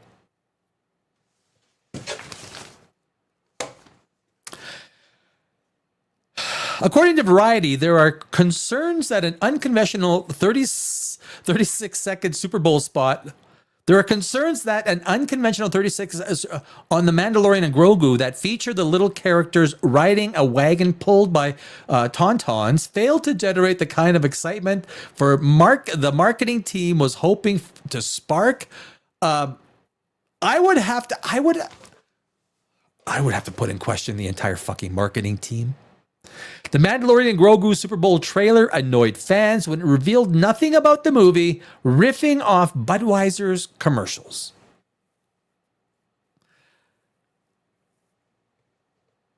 Now, there has been a full trailer that revealed Martin Scorsese's cameo in The Mandalorian and Grogu. Oh, fuck, I'm all in then. Sigourney's in it. Is there an alien? Is there a 10-foot blue guy? But there is still a lot of uncertainty. The film itself is something of a question mark, continues Variety, given that it's based on a streaming series and consequently may not seem like a big screen proposition for any but the most diehard Baby Yoda lovers. That has been my position since day one. It's TV heading for the big screen. You don't do that. It is a no. Jon Favreau is not a dumb guy. Maybe he is. I don't know him. Maybe he is. He was pretty good at Deadpool. Okay, he was pretty good. Favreau was pretty good at Deadpool.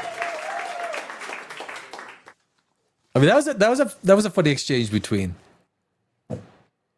Deadpool and the limo driver. It was pretty funny.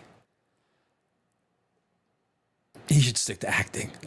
You don't hear that much. He should stick to acting. Really? Yeah. And of course, we all want to see the 75-year-old Sigourney. She will bring freshness to the franchise. I like Sigourney Weaver because Alien was one of my favorite movies. It's one of my favorite scripts that I have read so many times. And it's I credit a script like Alien, John Wick, Tombstone, some of the great scripts that I've read over the years, and of course, to be able to, for the hundreds of film festival awards that I won around the world, you learn, you need to understand Alien, the script is, and you got to read it. You can get it online, guys. If you want to read a great script, a great Hollywood script, like a movie script, Google Alien script PDF. You should be able to get the actual production script and you can read it. This is what the director gets, right? This is literally what the directors, the actors, everyone gets. So if you guys have never read a screenplay, guys, come on. Get a screen. There's Game of Thrones. There's like 4 or 5 Game of Thrones screenplays. You can watch the episode and go through the screenplay. You're like, oh my God, it's the exact same words he's saying. Yeah, it is. And you see how they describe the scene and what the director has to work with. Sometimes they go back to the writer. Sometimes it's written well enough they don't have to. But when the writers are the director, like Game of Thrones,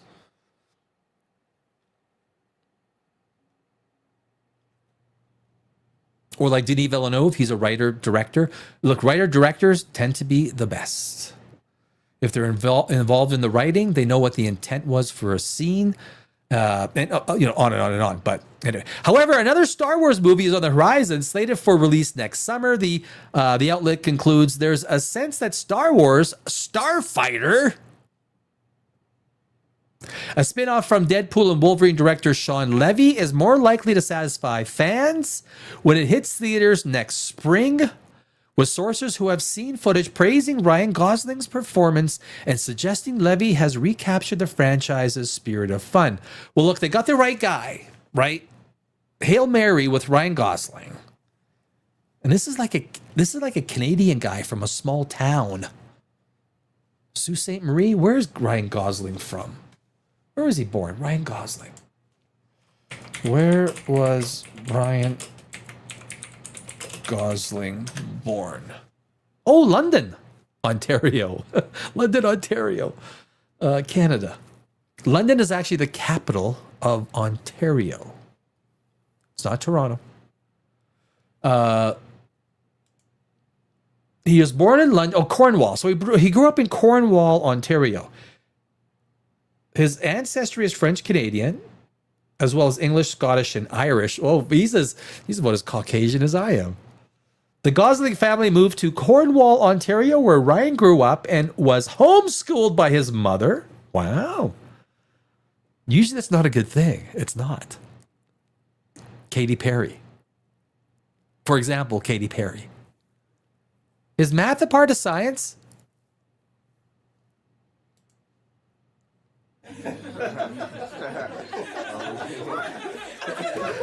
Did you guys see that? Neil deGrasse Tyson? Katy Perry. She literally asks Neil deGrasse Tyson, oh gosh, is math a part of science? Oh my fucking God. Neil deGrasse Tyson, he was so good with how he handled it. However, so anyway, that's a little bit of Ryan Gosling.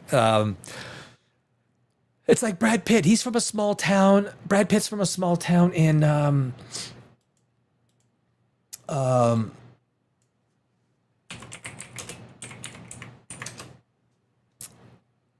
Shawnee, Oklahoma. And you know what? I've maintained that part of a big reason why Brad Pitt was successful was his face structure. It was almost exactly like Robert Redford. With his acting chops, without that face and that, that he's got a great body structure. With those, he's not a great actor. He's a good actor. He's had some great performances. But to start, he wasn't a great actor. Although California was freaking awesome. That's one of his early roles. Have you guys seen California? If you want to see a great Brad Pitt movie, California with a K. That was a good movie.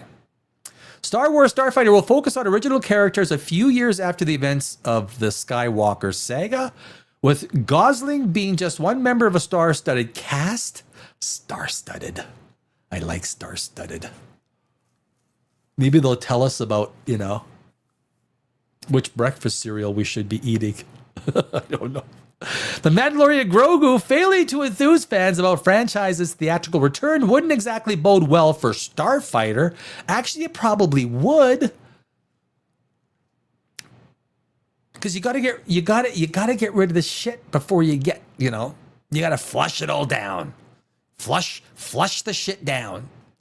Don't let it rest. If it's yellow, let it mellow. No. When it comes to Star Wars, you just flush it all down. Just everything. Anything Filoni comes out with. Okay, plop, get it down. Flush it. Flush that shit. That's what you gotta do. Just being real. The Mandalorian Grogu failing to enthuse, yada, yada. But the latter could still make a splash if it simply has more to offer story-wise. It has nothing to offer story-wise. It's been proven over 3 seasons. This is the crazy thing that makes no sense. Like if I was Kent Kennedy, and someone came to me, Favreau came to me with like a move. John, Mr. Favreau, John. Let me pose this. You've had 3 seasons. Where are we? Where are we on this thing? We had this season 2 ending we brought back one of the biggest characters, CGI AI, the hell. Took little Grogu. Boba Fett returned him back to frickin' and now you want to do you want to do a movie out of this? This would literally be the scene with Deadpool, except Favreau was Deadpool, and I would be like Jon Favreau.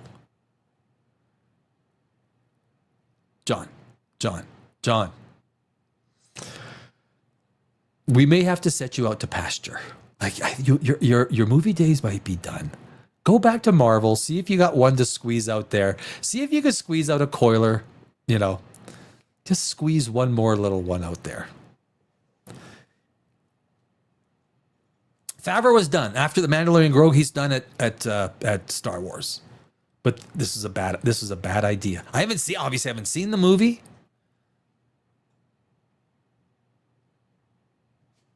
The Mandalorian Grogu was continuing the story of Din Djarin, Pedro Pascal, his apprentice Grogu. Yeah, I've always thought of Grogu as just the apprentice. A child of the same species as Master Yoda. After the heavily criticized third season of the TV show, period. After the heavily criticized third season of the TV show. Phonetically, I was incorrect with that sentence. The Mandalorian kicked off the Disney Plus era of Star Wars in 2019. First season was palatable. The first of several live-action original shows, further expanding the historical franchise added to the platform. And it didn't do any good. 2018 Solo, A Star Wars Story, was the first Star Wars movie ever to be a commercial flop. What the fuck? Are you serious? The first commercial flop. Now, I will say this. Solo, A Star Wars Story was not as bad of a movie as one would think. I think it grossed 393 million bucks against a massive reported budget of 275 million, but that's because of what happened during production, right? It's not necessarily the worst movie. It's not. Was it great? No.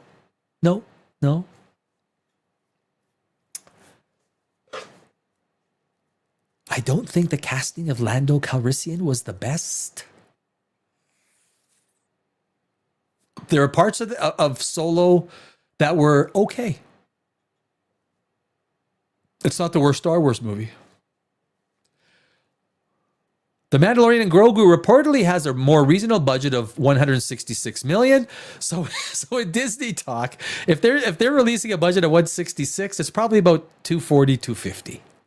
Making it less likely it will result in a major financial loss, but it is certainly still possible for a Star Wars film to be a box office disappointment.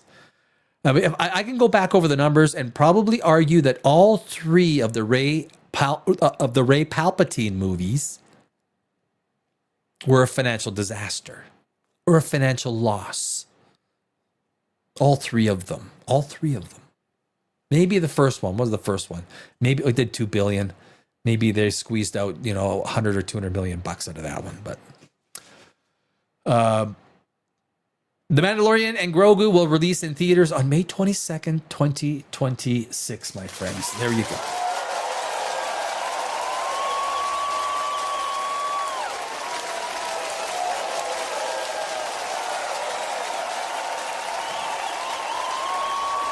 I always get confused with this. Yeah, right. I gotta go that way. That little Yoda right there. Little Yoda.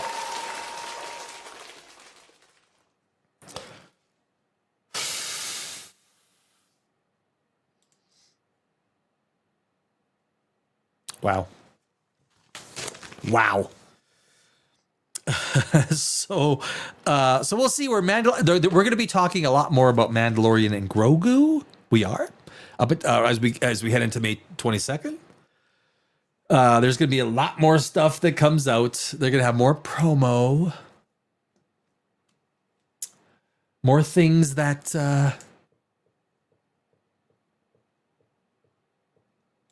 Hey, Ben Fisher.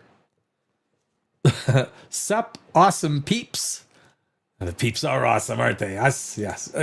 The POPRAGEOUS peeps are freaking awesome. We are fucking awesome. POPRAGEOUS. We don't get angry though. We're not angry people.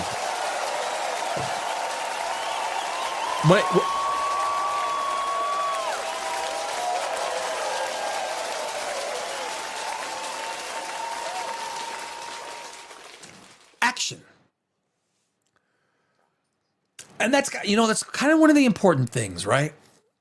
Not everyone, I hope I'm not getting a cold. Not everyone's going to agree on movies, right?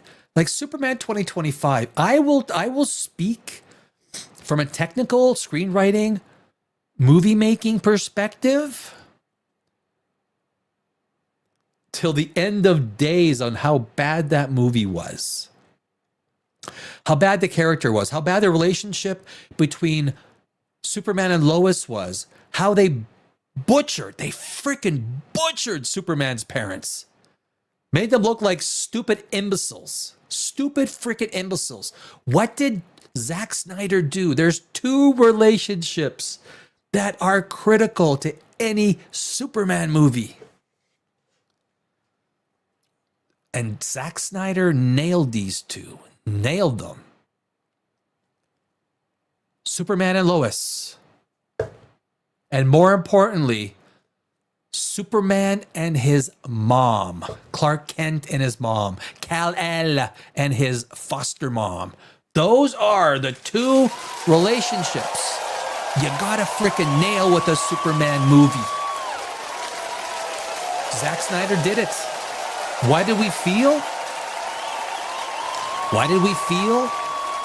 Why was Man of Steel a good movie? Because he got the relationships right. And you throw Henry Cavill in there, he's not a blockbuster actor. Like, with the right script and the right movie, he can carry a full feature blockbuster. But he's not one of those ones. There's not too many actors left that are sort of like that.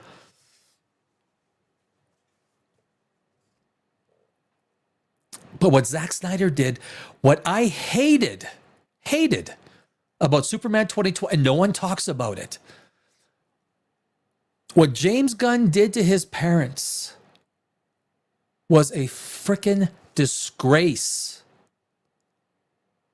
I liked Lois Lane about as much as I liked Foot Warts. She was antagonistic. She had no redeeming qualities. Unlikable character. The first argument between Superman and Lois Lane in the beginning, remember, because she was doing a reporting thing, Superman had to end it with the words, and he had to yell it out for her to frickin' get it. Because people were going to effing die. Why do you not frickin' get it? And our first impression of Lois Lane was like, holy fuck. Holy fuck. Wasn't a great casting choice. There's no chemistry. There's no chemistry between the actors. Nothing. And then they get back together and Superman has to frickin' apologize. Are you fucking... And in the background, you've got the Thor Love and Thunder fight with that neon thing. Oh, and what they did with Green Lantern was so good, right? Oh, wow, you really captured those characters. What a shit show Superman 2025 was. Now, I can go to the inciting incident, which was probably the worst inciting incident in a frickin' movie that I have seen in 15 years. Superman literally just saves the world from a 300-foot gremlin. Saves everybody. Superman saves the day again. Again, motherfucker. Thank you, Superman. But then Lex Luthor somehow gets on a big screen. Somehow he gets a big screen on a thing, and he gets the global rights to television streaming to everything because he's on a talk show, right? So Lex Luthor's on a talk show. He's on a talk show. And now Lex Luthor says, oh, I found out that Superman has got a harem, a super harem. And, oh, you know what I heard too? I heard that Superman's mommy and daddy said, oh, son, take over the world. Oh, go take over the world. And you've got he has a super harem. Guys, if I was Superman, I'd probably have a super fucking harem as well. I would. I'm sorry to say, I would probably have a super harem. But you don't go to jail. You don't go to freaking jail for having a super harem. Where is that illegal? Where is anything that he did illegal? What did he have to turn himself in for? Give me the freaking harem. Why did Superman in James Gunn's Superman have to turn himself in for having a freaking harem? And because mommy and daddy said, go take over the world, son. Just go do it. You're strong. You're super strong. You're super duper strong. Just go fuck them all up. Well, that's enough for me. We got to arrest him. Are you really? You want to arrest Superman? The idea that Superman stuff could get into his lungs and he can die. Look, I am a critic of Superman because he's a flawed character. He's a flawed character in the sense that nothing can kill him except the kryptonite. So every movie you get the fucking kryptonite. Every movie you get some sort of cellular incantation that has to be the antagonist. It's the same fucking movie every time. But the last time I checked, Superman doesn't die underwater. He can go to the bottom of the San Andreas Fault, hang out down there. He could probably even smoke a cigarette. He could probably even light a cigarette down there. Because why? He's Superman. That's why. He's super freaking man. But literally, the inciting incident, right? You remember he put down that 300-foot gremlin? And you got the other, Hawkgirl was a fucking disgrace. That was comic relief. Green Lantern was even more comic relief. And what the other guy's name I forgot.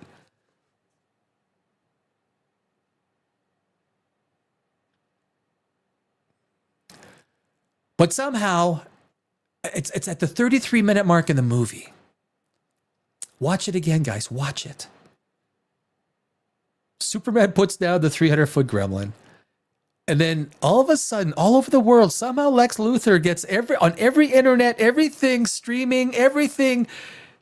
And then a minute and a half later, 1 minute and 32 seconds, a guy throws a pop can at the back of Superman's head. It's like, okay, what the fuck am I missing here? Are you serious? You want me to buy this shit? You want me to buy this shit? That it took the entire world and some old guy who's standing beside a 300-foot gremlin, and some old guy crunches up a Pepsi can and throws it at the back of Superman's head. Fuck you. If there's this many stupid people out there in cinema world, holy Jesus. I could go on. I had no idea. If you take a look at our segment, our scratches of like, there's no Superman on there. There's no Superman. But I do like talking how bad Superman 2025 is. I think Supergirl might outdo Superman. I think it might. Now, I'm not saying it's a good movie. I'm not saying Man of Tomorrow is going to be a good movie. I'm not holding out any hope. But the Saudis, it's a very complicated situation. The two big issues that Paramount has to buy Warner is California and Europe.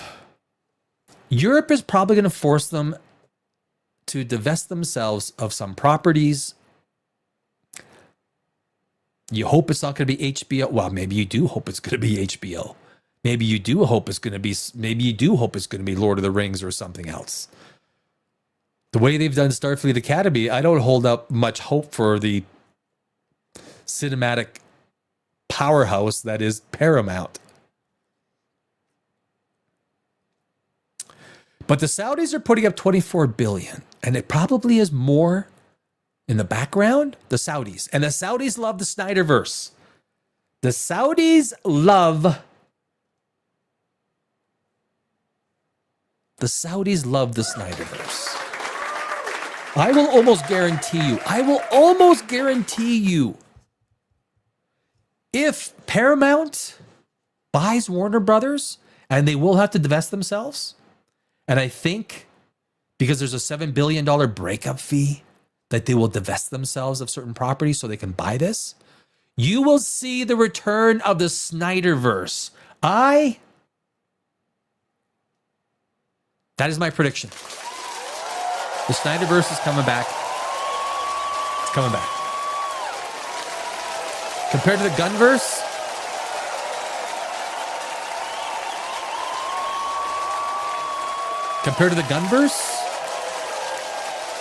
I'm okay with that. I'm okay with that. As long as Zach is not allowed to do any screenwriting. No screenwriting. Look, Zach, no screenwriting. Okay, none. But that does, my friends. Oh, Ben Fisher. For me, Mandalorian Season 2 and Book of Boba were decent. I didn't like Book of Boba. I didn't.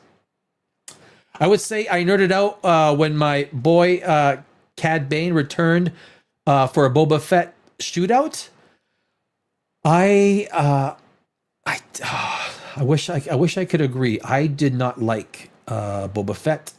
Season 2 Mandalorian. I mean, I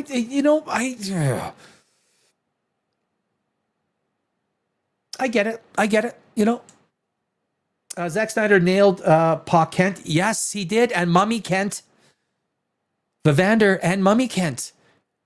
And the relationship between, he got the right relationships together. That was the thing about Snyder. He got Superman right. But Superman is a hard character to make money with. Oh, the only Superman movie that has ever made money is the first one.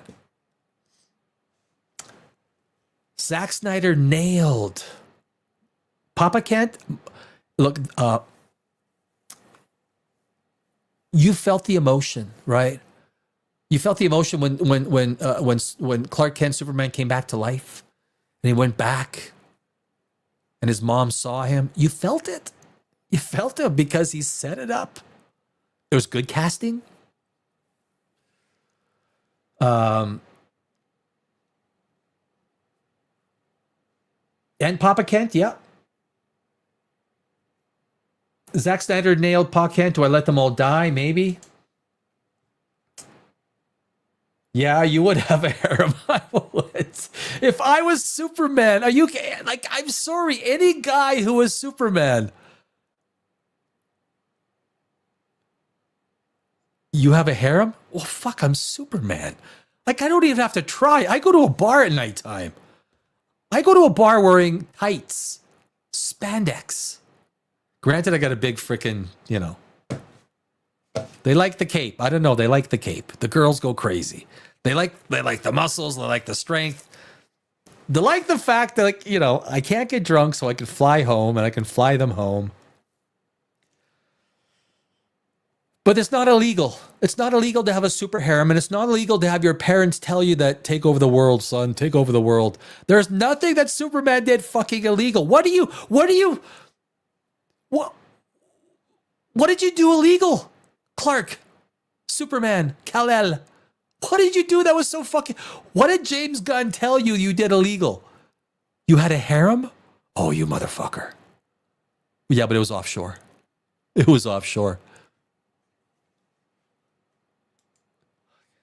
What if Superman 2025? Maybe we got to revisit that for an entire episode. Soups could bathe in Earth's core and it'd be a barely hot. Yeah, he could go into the center of Earth, into the magma. He could go like in the center of Jupiter. Fly through, what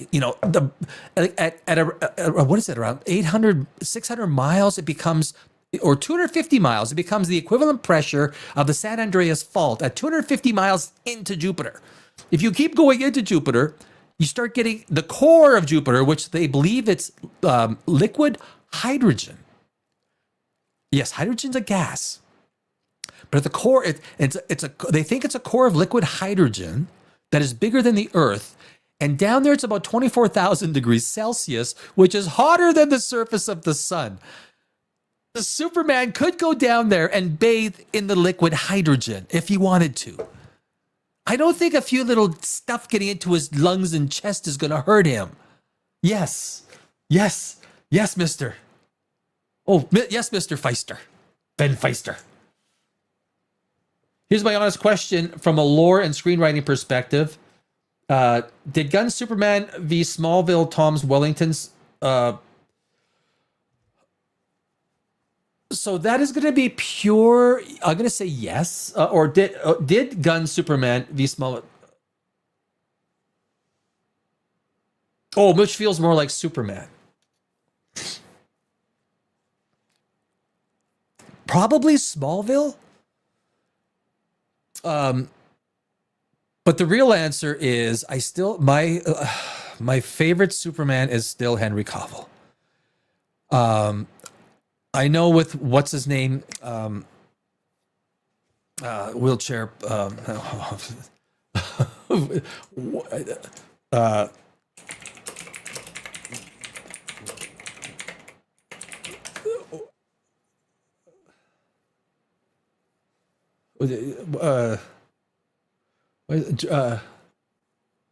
Christopher Reeves. Thank you, Christopher Reeves.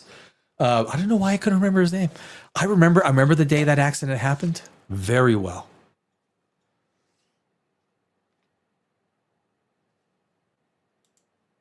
I still think Henry Cavill was a better Superman than Christopher Reeves. Christopher Reeves was a fantastic Superman. You got to take the when the first Superman came out, technology, all these other things. Henry Cavill was prepared to do Superman. He worked out to do Superman. I still think Henry Cavill is the best Superman. I think the Gunn Superman is one of the worst. Arguably the worst Superman. Not the actor. The actor, I think if the actor, what's his name? If he had a better script to work with, if he had, he looks like he could be, I mean, the Superman outfit was a fucking joke, right? I mean, was it not, guy, was that like, was he wearing his underwear on the outside of that? The fuck was that Superman outfit? What was that?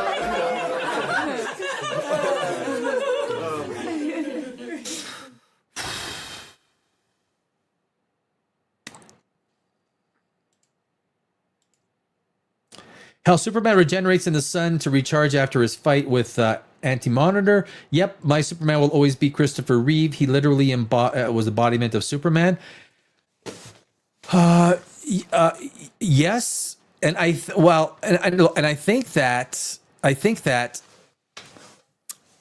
when was Christopher Reeve born?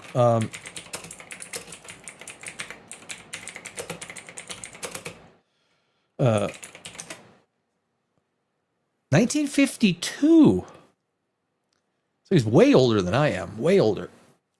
For some reason, I thought he was closer to my age, but he's guys, he's almost 20 years older than me. So, but yeah, I mean, it's so sad. I remember when the accident happened. Like, like the whole thing was like, wait a sec, Superman can't get paralyzed. That can't happen. It did, right? And it made him legendary, right? You're playing the irony of it all. You're playing the most powerful character in the universe. Well, not in the universe because he needs the yellow sunlight, right? Superman. But the irony of the fact that he played Superman, Christopher Reeve played Superman, and then he was the one that, you know, in a horse riding accident became a quadriplegic. Superman became. It is a story that is so crazy in the sense that, but he's Superman. And a super fucking guy. That's the thing. Christopher Reeve, by anyone's account, was one of the best. You wanted to be friends with this guy. He was such a nice guy. I stand by this. In a perfect world, if Christopher Reeves never died or got injured, he'd be perfect role for Jor-El in Man of Steel. Yes, he would. No offense to Russell Crowe. I don't know if Russell Crowe was that great. He was okay. It felt odd. It felt weird. It felt really, Daddy, guys, there was something wrong with it. I don't know. Maybe he wasn't old enough, and he probably was. I agree. I agree, Ben. I agree. We will talk. We will talk more. The perfect passing the torch from Reeve to Cavill would have been dope. It would have been. It would have been. I still am a huge Henry Cavill fan. I think it was the perfect Superman at the perfect time. And Zack Snyder, delivered a script that maintained the perfect relationship between Lois Lane and his mother. Those are the two, because what James Gunn did to the parents of Superman was a fucking abomination. I cannot believe people have not spoken more about this. Like his mother reminded me of that woman from the Burger King commercials. Like, where's the beef?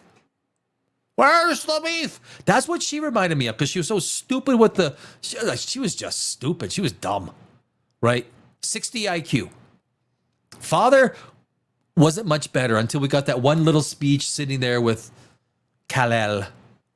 Oh, okay, you're going to give a little bit of like, really? Because you haven't endeared us to the parents, so now dad is going to give a speech to Kal-El. You spent 3 scenes destroying these people. There's no relationship in Superman's 2025. Underrated Christopher Reeve film, Remains of the Day. Oh boy, I think I'm. You know what? I think I'm getting a cold.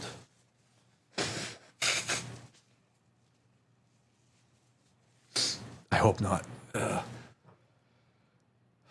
I hope not. I hope not.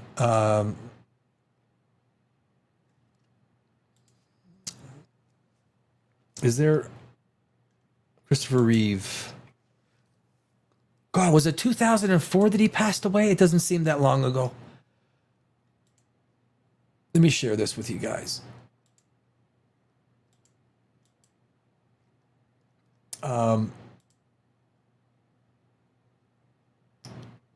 Remains of the Day. Oh, there it is, 7.8.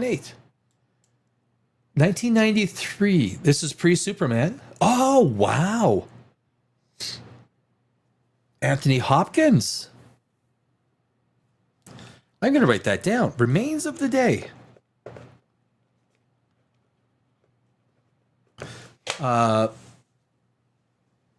I remember hearing about it, but I did not. A butler sacrifices love for duty in 1930s England. Sounds interesting. Very interesting.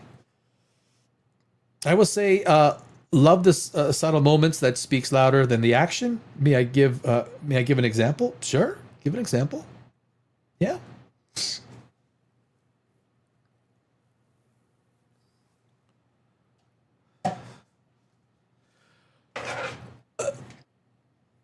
But if Snyderverse comes back,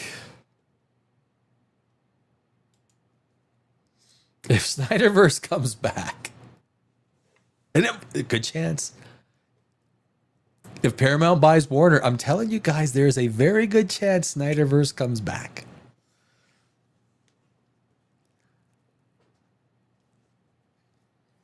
If Batman v Superman came out now, even with it had 2 or 3 major story faults that were fixable, that were easily fixable, to change that entire movie with 2 or 3 scenes. But if Batman v Superman came out today, it would do it, compared to Superman 2025. I've said this before. My favorite Batman is Ben Affleck. My favorite Batman is Ben Affleck.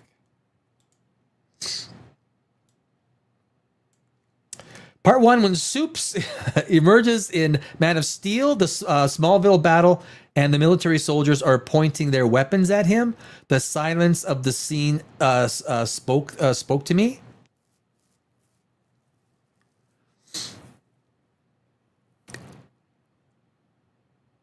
And in screenwriting, and understand what silence is. Silence is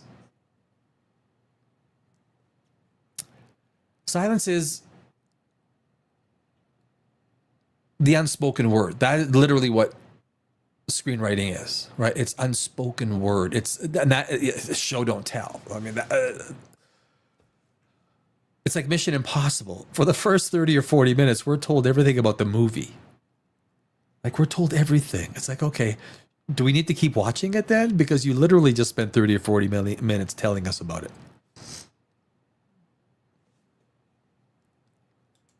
Vivander Gunn is an urbanite who hates rural America. Little chance that he could portray the Kents as anything but comic relief.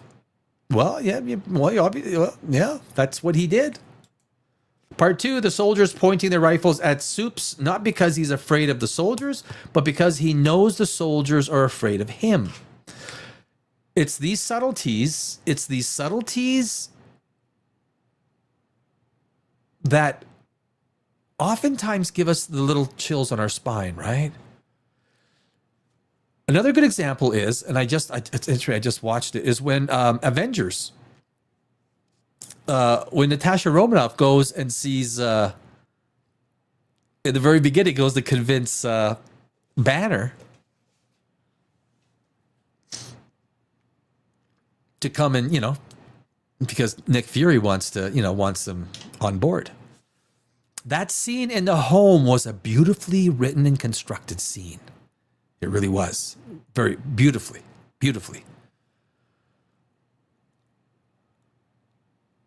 When she pulls the gun out and says, "Oh, you want to shoot me? And you want the other guy to show up?"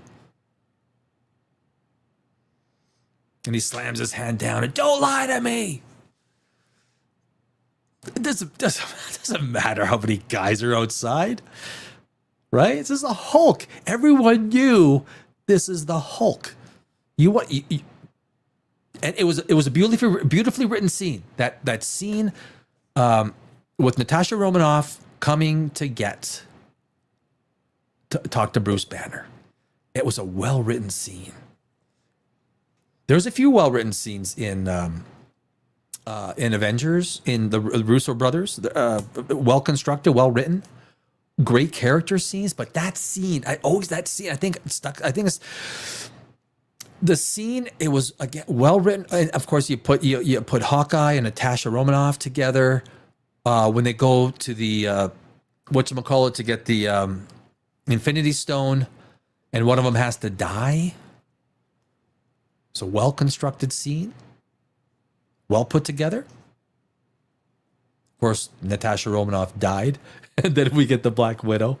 I was like, yeah, what the great scene, though. It's a great scene. But yes, Ben, I hear you. That's exactly what great movie making. Part 3. Then Soup slowly approaches them, quietly saying nothing to the audience. He says, "I mean you no harm." Then the Air Force officer then speaks the iconic line, "This man is not our enemy." It's interesting, Ben, it's interesting. Most great movie scenes will affect most people the same way. Right?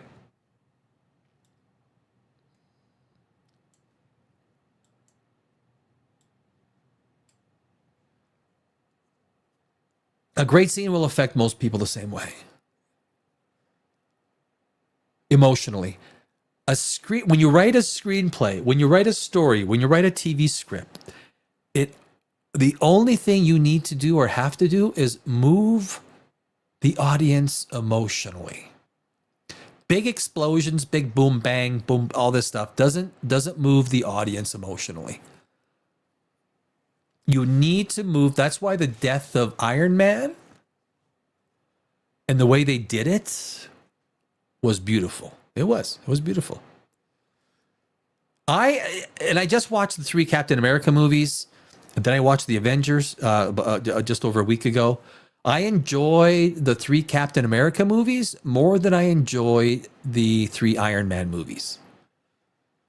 There's something real about Captain America, the way they constructed him. Even Bucky. I'm starting to like Bucky Barnes a lot more than the first time I watched him years back. I think that casting was really good. Bucky Barnes was good casting. Did he have the right role in whatchamacallit out last year? The Thunderbolts? I think that was a character and an actor that was underutilized.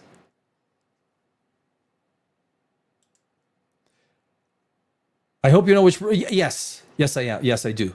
Yeah, there are Superman moments can be made beautiful. You need to temper, and that's why I mentioned the Hulk. You're dealing with not just superpower. You're dealing with power beyond, you know.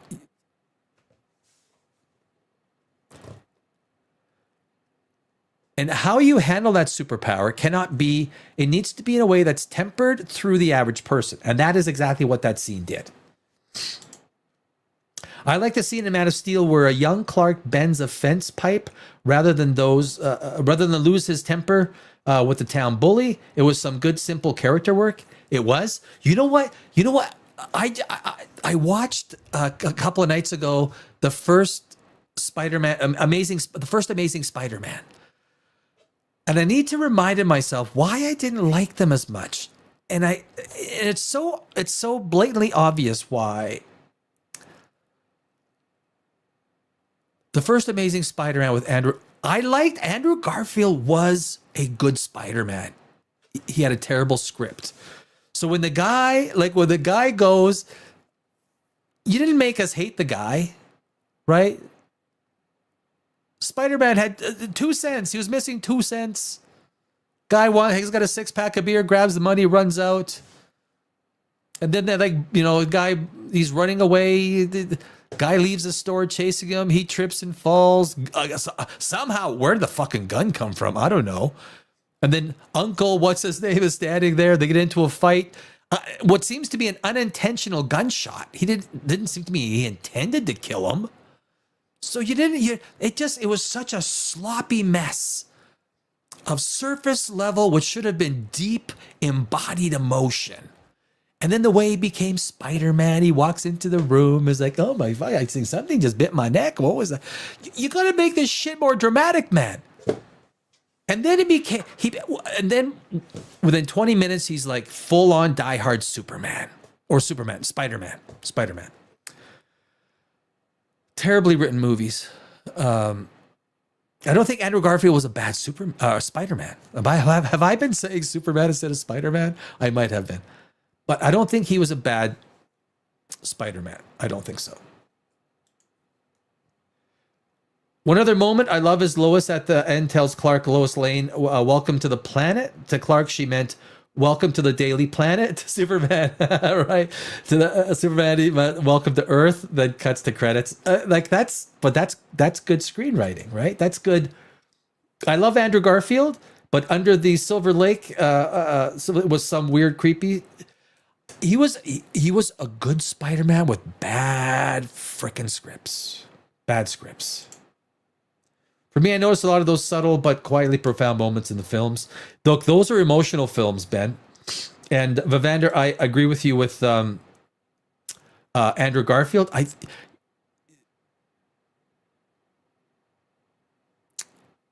It was such surface level, poor writing on The Amazing Spider-Man. It was So we instead of talking Starfleet episode 10, we ended up talking Superman and Spider-Man. I do think, guys, I would not be unhappy if Snyderverse replaces the Gunverse again. If we get some sort of weird, I'm not going to be unhappy. I won't. Would Ben Affleck come back? No, I don't think he would. I'm not sure if I'm not sure if you could get the old cast to come back, which could be a problem. The fact that Ben Affleck didn't have his own Batman movie is disgusting. Why did Gunn? If I was running the DC universe, unequivocally, it would be, I'm sorry, man, everyone who's doing anything Batman, you're finished. You're done. You're not doing anything Batman.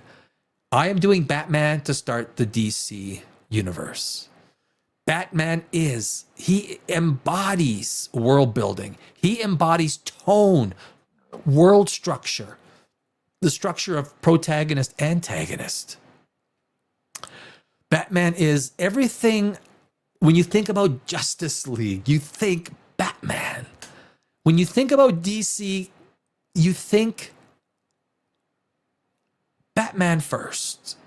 Superman is all-purpose, nothing can fucking kill me unless you get gods in here that have, some sort of cellular structure that came from me. It's a fairly monotone, bland, and you got to have the kryptonite, right? That's what makes Superman a flawed character. So you got to try and develop him in ways that doesn't destroy your storyline. You just can't have two indestructible characters fighting each other. What happens? Well, they punch each other to death and no one's nonetheless off. When Thanos beat the Hulk, okay, we learned that Thanos was stronger than the Hulk. That's what we learned because Hulk wasn't coming. Now, it seemed a little stupid that the most angriest person in the universe, the Hulk, was scared to come out because Thanos beat him up once. That was stupid because we needed smart Hulk to come out, right? We needed smart Hulk. Give me.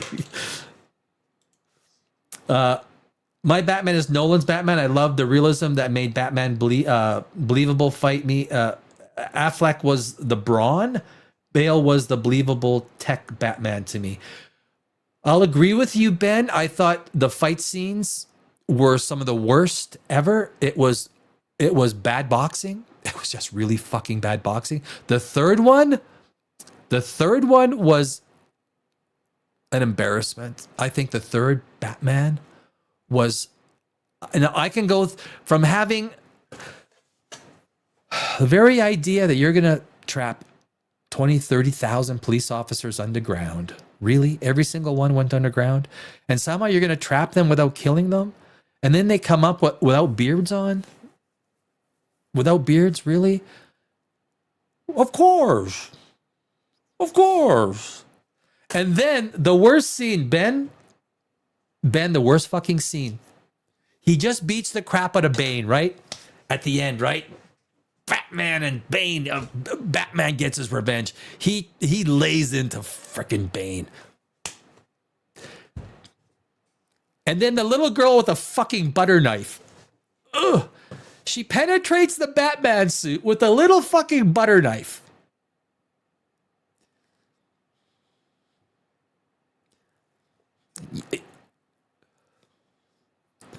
It reminds you of that scene in Braveheart.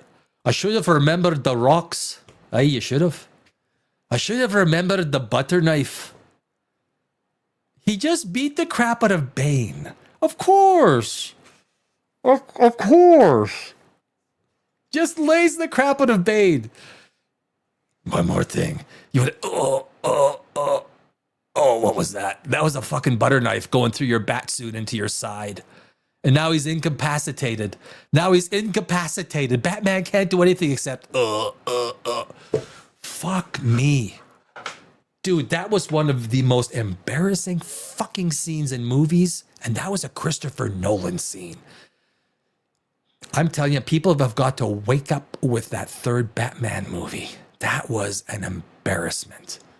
You fly him? Where you fly him back to Turkey, wherever the hell that prison is? Of course.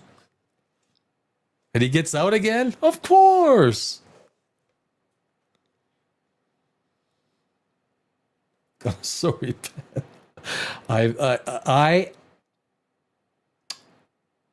I will argue. I will argue. We would probably enjoy this over beer and wigs. I would argue Heath Ledger was a bigger impact than Christopher Nolan was in the second movie. Heath Ledger was a bigger impact than Christopher Nolan was. I don't think Christopher Nolan was well matched for Batman. I don't. Heath Ledger was well matched for Joker. Christian Bale, I understand why some people like Batman, Christian Bale Batman. Although Christian Bale in The Bride,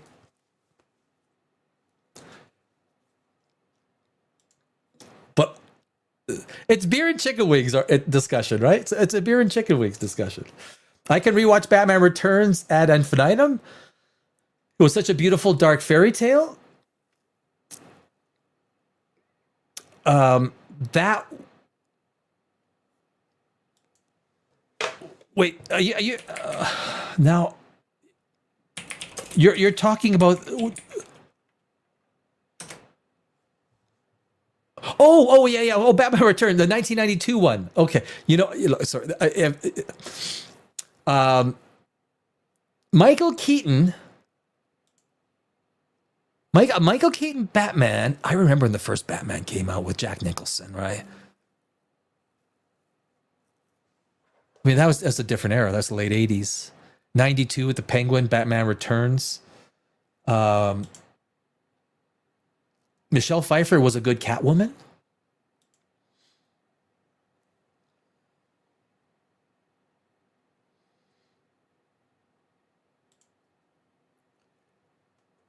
For me, the Arkham game depiction is the Batman. Chef's Kiss Batman. Combine Affleck's Braun Batman with Bale's tech and give yeah. I mean, that's a hard mix to try and get. I think and give it to Watchmen a gritty vibe. You need the gritty vibe. That's what I love with Batman. Give me that fucking gritty vibe. I don't mind. I don't mind. I like seeing Batman being an anti-hero. I don't mind seeing him kill bad people if that's what happens through the course of action. He's the Dark Knight, right? Like, I'm not a big comic book guy. So comic book people, but I'm a screenwriter. So if I was going to write a screenplay about Batman, would I read the comic books? More of them? Fuck yeah, of course I would. Of course I would. But Ben, yeah, that's a great combo. Ben Affleck, that fight scene when he goes to save Superman's mother. Martha, why'd you say that name? You cannot let Superman just fly out and let Batman save. There's no... Superman can get to his mother because he can go to the speed of light, save his mother in a fraction of a second before Batman ever gets to his fucking mother. That was the stupidest scene in the entire movie. I'll go save your mother. You know what, motherfucker? I'll go save my mother. So Superman had to lay in that pool, incapacitated from the kryptonite. Incapacitated. He tries to get up. He goes, no, I gotta go. Look, tonight your mother will not die. And Superman cannot move because he's so incapacitated from the kryptonite. And time is of the essence. Boom, boom, boom, boom. Batman goes, and that brawl with freaking Ben Affleck, that is the best Batman fight in the history of Batman fights. That was some gritty ass motherfucking, that's Batman as a superhero, right? We finally got to see Batman as a superhero. Ooh, so good. I agree the fight scenes in Bale's Batman were terrible. For me, Nolan's Two-Face stole the show. Wasn't bad. Well, I mean, Heath Ledger stole the show to me. I understand. Yes. Wasn't bad. It wasn't bad. It was a highlight. I think it was a highlight.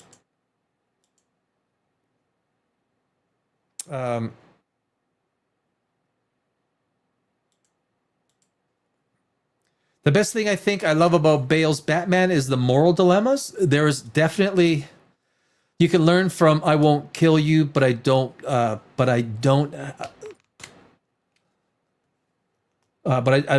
to save you. Batman Begins. Yeah. And you need character dilemmas like that. That kind of what makes the character, right? But they have to be well constructed and put into the plot very well. I would love a Batman TV series in the vein of the Netflix Daredevil series. I'm not as big as a Daredevil fan. I know people like the Daredevil series. I found them a little channel done for that Frank Miller vibe that the two characters shared. I think Daredevil could have had so much more intensity. I just I know what you mean. It's not the worst, and I know where you're going with it.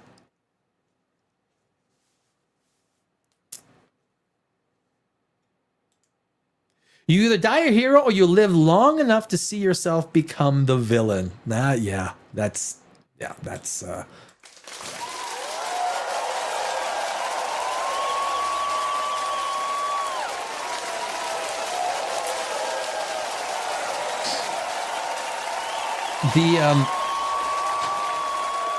the Daredevil thing is interesting. And maybe it's because I was never a Daredevil fan. Like I was never as a kid and growing up, I was never a Daredevil fan. And that probably has because I've tried to watch it. I've watched a few episodes. It's never grown on me.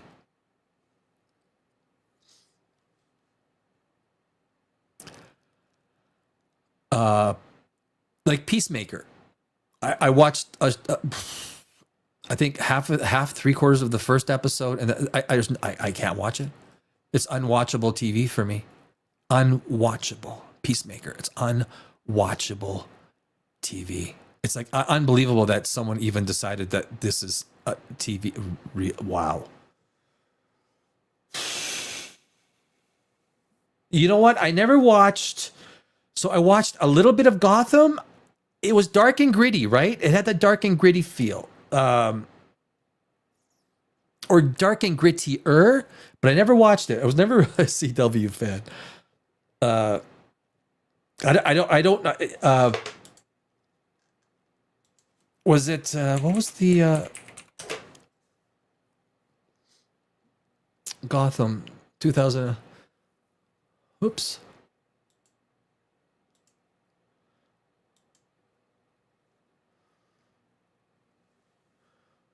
Oh yeah, okay, yeah. I did see a little bit of it. These were more gritty, darker. I did like it, and I would never had a chance. This was during my time in Los Angeles. I was doing a lot of writing. When you're doing a lot of writing, you're very little time for watching and reading because basically you're locked away in a room by yourself. But yes, Gotham, I think, was especially for CW. Since we're on this topic, your thoughts of the first Joker film? So I liked it. I liked the first Joker film. I was not convinced that he was a super villain. And I think part of it was was it a good movie? Yes, it was. It was a good movie. It was a beautiful, it was an incredible depiction of what might be inside this guy's freaking mind. It was incredibly acted by everybody. There's no super in the Joker. I didn't get the idea that this guy was a clever mastermind. He came across more of a fuck up. And if somehow they could have got a little bit more of that idea that he's a genius disguised as just a mentally screwed up guy, but he's a very small guy. I mean, I'm 225 pounds, and I am literally two of him. I think he's 5'6", 5'7", and he couldn't have weighed more than 115 pounds. So that kind of took away from. I mean, he's not a brawler, right? He doesn't fight. Joker's not a fighter. But it was a good movie. I just kind of thought that maybe there are ways to give him more of that. Okay, this guy is not normal. Like, he's not normal because he's all fucked up. He's all messed up. His psychology, you could see that. Like, just they got his mentality, the psychology. He was psycho. Like the way with the girl that lived down the hall with him, what he thought, perspective, reality. It made him seem less diabolical and more just not all there, which I think Joker, he's kind of all there, but what's all there is really not right. That's kind of what I thought. the first Joker. Now the second Joker was, oh my God. Oh, it deserves all the bad accolades. All the bad accolades. That's fair. Heath Ledger really sold the character. Yes, I agree. Even I'm like how this guy is outsmarting or being clever against Batman. And people and screenwriting, in the screenwriting community, people would talk about how the Joker would test Batman with higher and higher stakes through the movie. It worked well because Heath Ledger made it work well. I don't know if it was a particularly strong screenplay. I don't know. It's tough. It was definitely the best movie. The first one wasn't bad. It wasn't bad. The third one's terrible. The third one was, of course. I love Tom Hardy though. Tom Hardy as Bane was fucking good, right? And he's a fighter too. He takes a certain martial arts, and he's a fucking tough guy. Like you don't want to go toe to toe with Tom Hardy. He's really a tough guy. Of course. Whoever thought that the Penguin would be any good? Colin Farrell blew. Dude, the Penguin was fucking awesome. Best DC content since Joker. It was. I thought, look, you're doing 10. Was it 10 episodes or 8 episodes of content? So when you think you're doing you're doing 4 movies of content, based on that, it was better than the Joker because you had to write this character convincingly. And then the ending, all of it. If you guys have not watched Penguin, watch Penguin, watch Landman, and watch Mobland, Tom Hardy. You gotta watch the Penguin. Yeah. Don't talk about Joker 2. No. Oh, so bad. Lady Gaga, the whole thing. Oh. You know what? The first 5 or 10 minutes, it looked like it was going to be okay, though. You're kind of like, okay, I like the way this is flowing. And then all of a sudden, I don't know, they start getting, I couldn't finish it.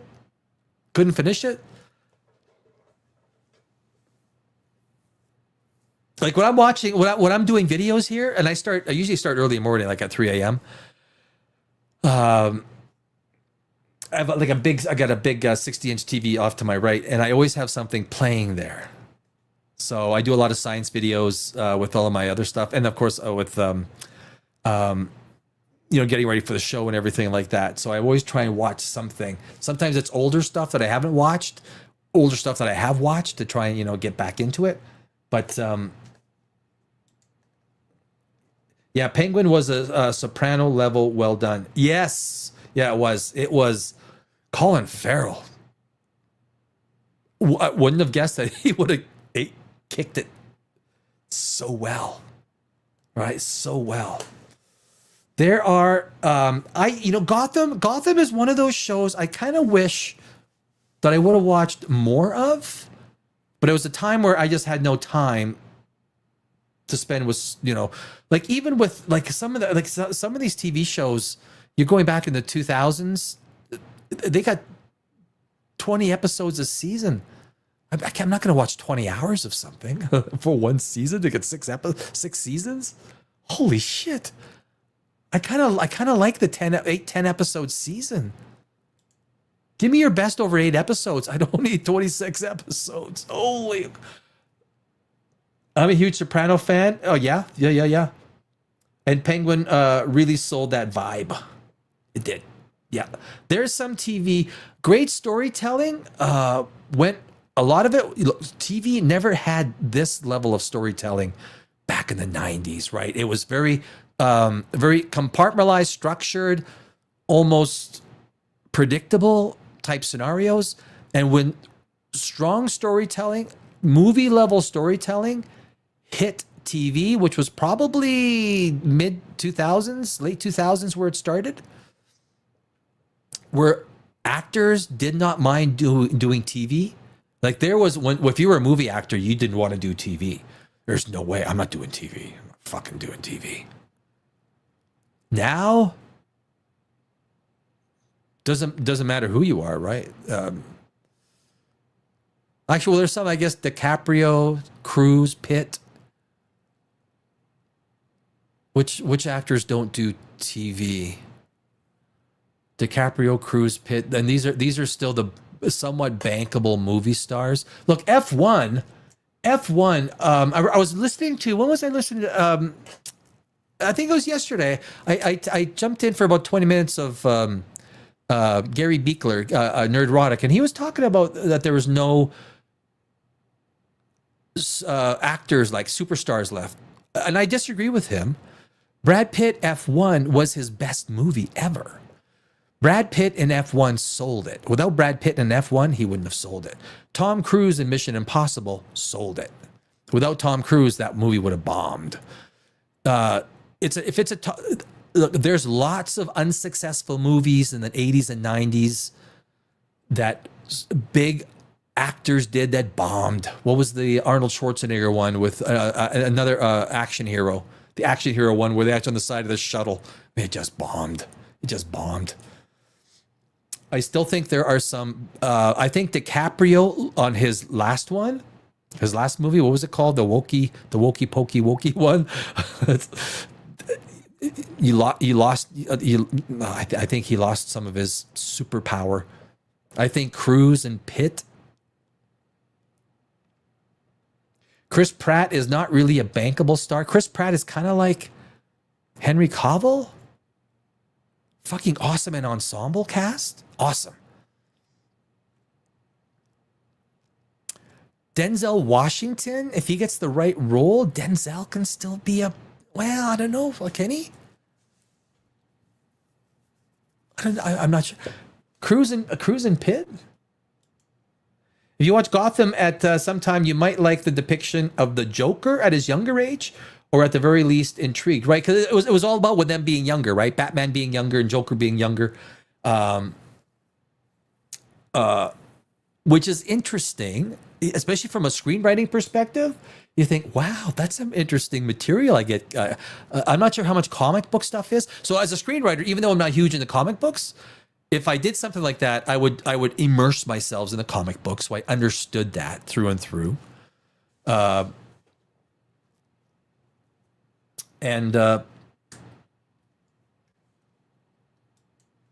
yeah, I kind of disagreed with Mr. Nerdrotic there on. There are superstars. A Tom Cruise movie still gets eyeballs. It gets people and media tuned in, and that's what a superstar actor does. Superstar actors movies have always failed. They have always failed. Always going back to Sylvester Stallone and Arnold Schwarzenegger back in the day. Look, there were superstars in the 80s and 90s, mid 90s, up to the mid 90s. Their movies failed. They had bombs, serious bombs, right? Rhinestone Cowboy. What was no, that was not someone else. What was some of that? What was it?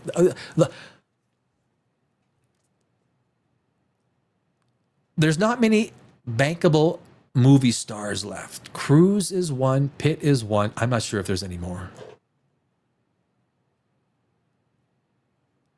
I don't. So I would disagree with Gary at Nerdrotic, and I would argue that no, there are some superstars. Brad Pitt just had his best movie of his life, of his career. Before this, it was World War Z at 550 million. F1, and Apple didn't care if the movie didn't make money at the box office. That wasn't their deal. They wanted it to do well. It did well, and they built that intellectual property right onto Apple TV. Yeah, it's an interesting.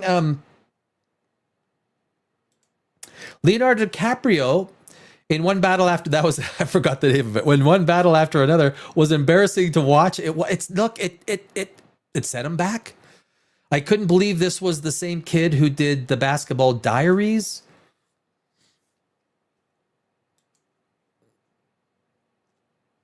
That's fair. Tom Cruise is Tom Cruise. When you see him, his films, it's Tom Cruise. B. Tom Cruise. My personal all-time fave Cruise film is Valkyrie. Valkyrie and what's his name? Who is doing the Conan movie? Christopher McQuire. He did He wrote Valkyrie, and he's doing the new Conan movie. Conan King with Arnold Schwarzenegger.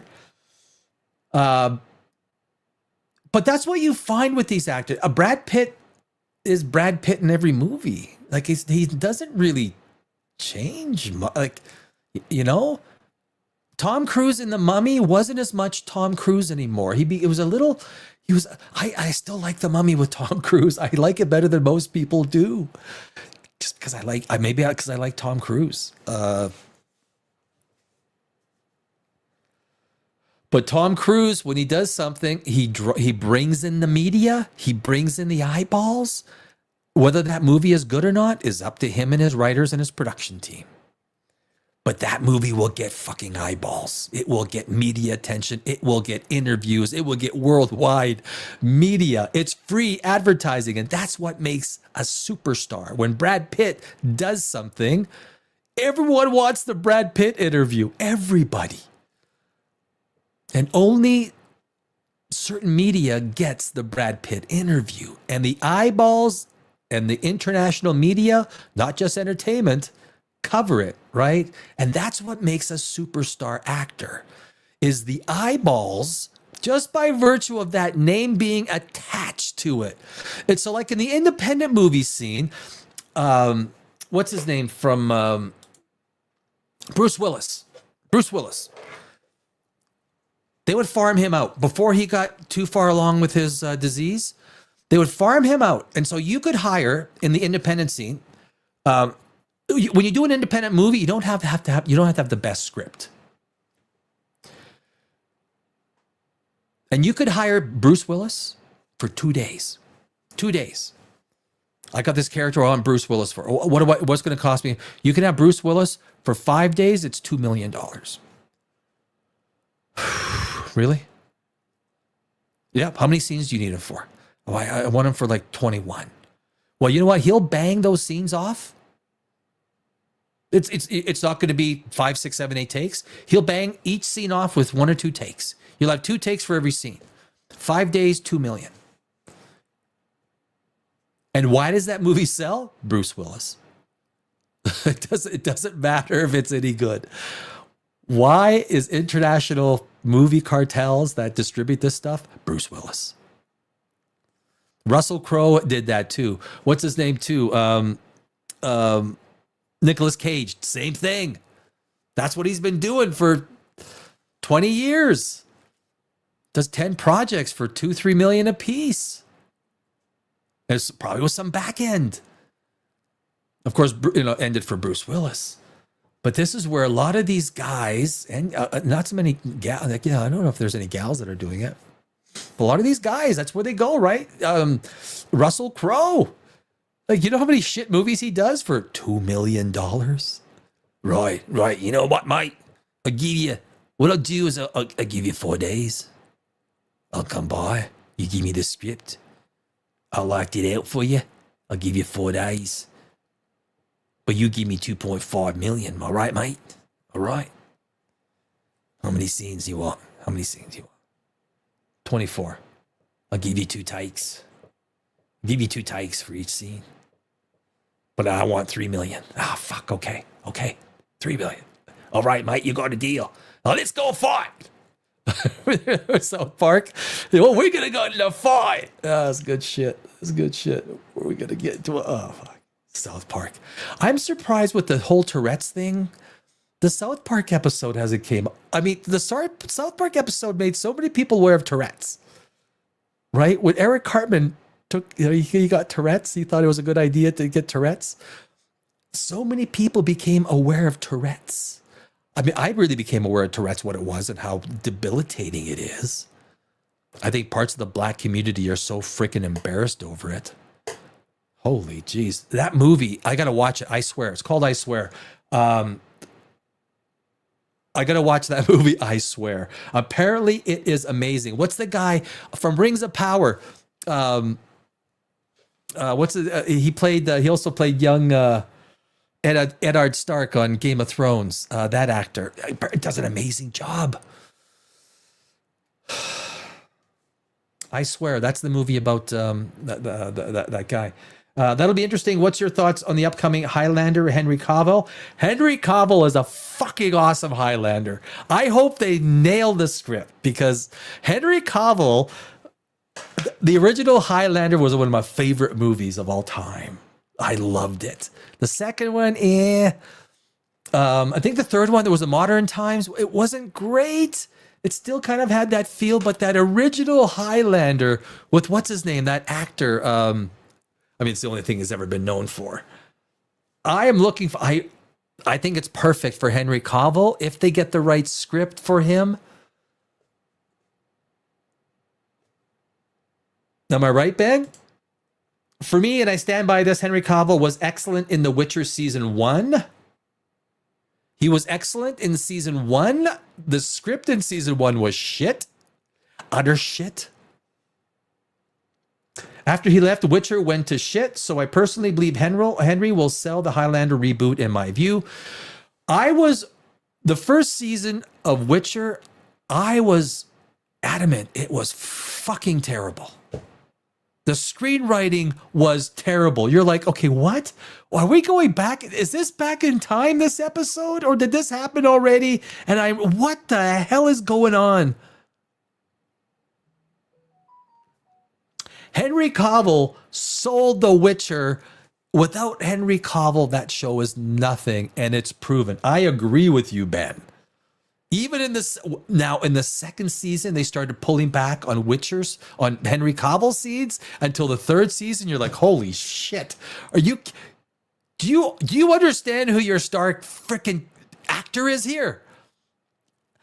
I could watch all day long. I could watch Henry Cavill. Fuck. I could watch that all day long, right? Fuck. No one made the F word sound so good than Henry Cavill. So good. So I agree that he will sell the reboot. He will sell it if he's got a good script. Who is directing that?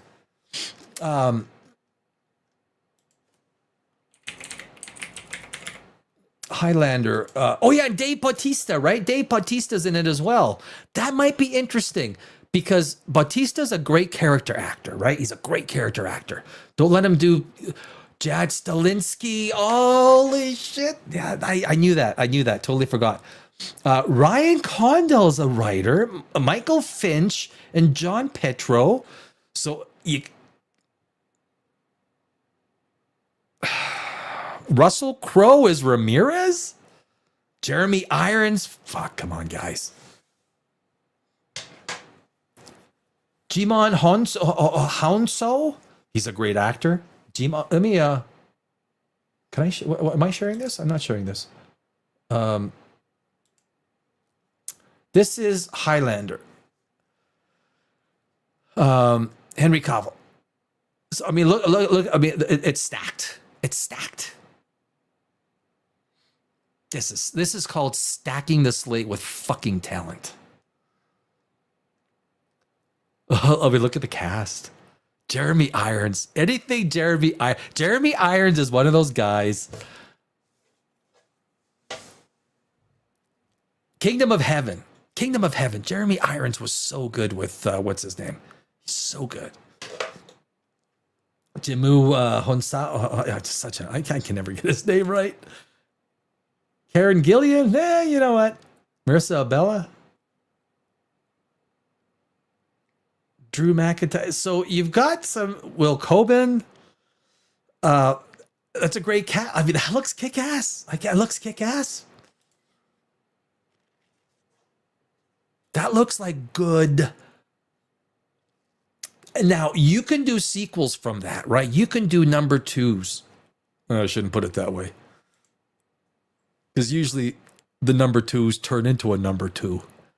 But that is, you keep it stacked like that. You can have, and a great script into your second movie. You can have a great fucking trilogy, right? And these things should be built off of a trilogy, nothing more. John Wick didn't have to go to 4, didn't have to go to 5. Like the first one was the best one, and they lost the magic after the first one. I'm telling you, they did. After John Wick 1, they lost the magic. It wasn't about the fights, it was about the character.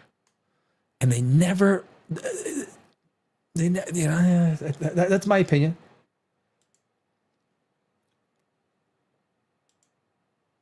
Another irony, Henry Cavill was almost chosen for 007, but Daniel Craig got it.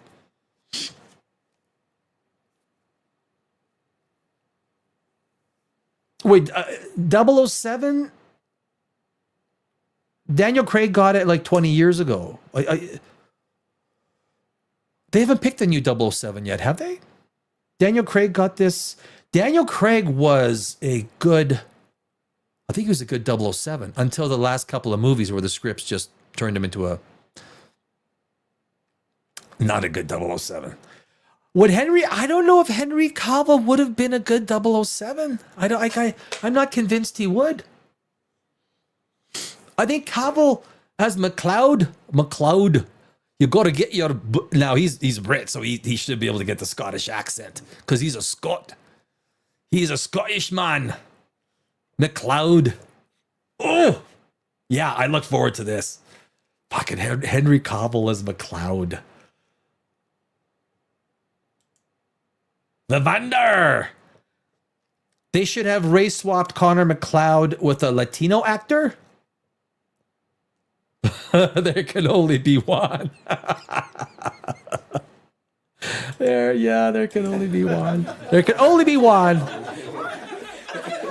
Some of my best friends in Los Angeles are from Mexico.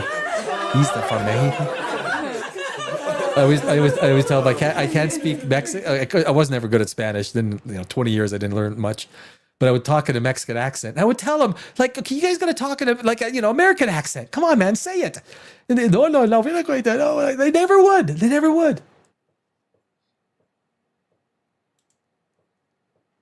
There can only be one. For me, I'm narrowing in Henry Cavill as Geralt. Sold the role. Yeah. He sold. Yeah, of course. Yeah. Henry is a big lore guy, and that's why he left The Witcher, because, as you rightfully pointed out, the script was terrible. It went away from Geralt. Like, how do you? It's what happens when you guys.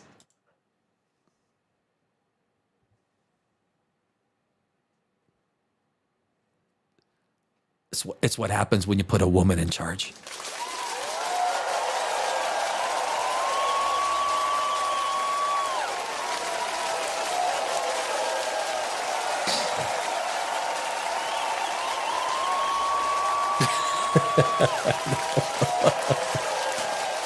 Like, I'm sorry, man. You don't put a woman in charge of the fucking Witcher. You don't. Proof again. Proof again. I mean, look at Rings of Power. You got 2 women in charge of that, right? I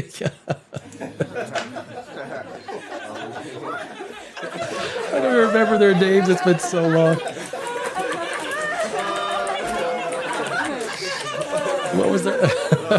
You got J.D. Payne and Patrick McKay. See, you got 2 women. You got 2 women in charge of the Rings of Power. You see what happens, guys?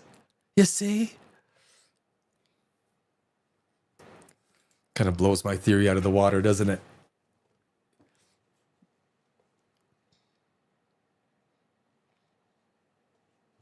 I don't know. I didn't start the channel to be popular. Or did I? Russell Crowe is, for me, a hard sell to replace Sean Connery. It is. Yes. Sean Connery as Ramirez was, yeah. And one of the things with Sean Connery is he will not lose weight. Sean Connery says, look, mate, I'll do your fucking movie for you. Don't tell me to fucking lose weight. I'm not gonna fight. Or his manager tells him, like, don't look. He might show up on set Santa Claus life. Don't fucking say anything, please. Please don't say anything to Russell. Just say, hey, you look good. He look good. He'll do your scenes. You pay him his fucking money. First, you'll pay him his money. He'll do your scenes, but don't make any fat jokes. Okay, that's the thing with Russell Crowe. It's true. It's an industry. Everyone knows in the industry. You do not. If he does a movie, you don't ask him about his weight. If he shows up as an action star and he's 80 pounds too heavy in the gut, just shut the fuck up. Just shut the fuck up. Yeah, a hard sell to play Ramirez. I was hoping that Russell can knock it out in the reboot. We'll see. It might. It depends how they dress him up, and maybe I hope Russell. Look, if he's gonna get into a production of this size, of this caliber.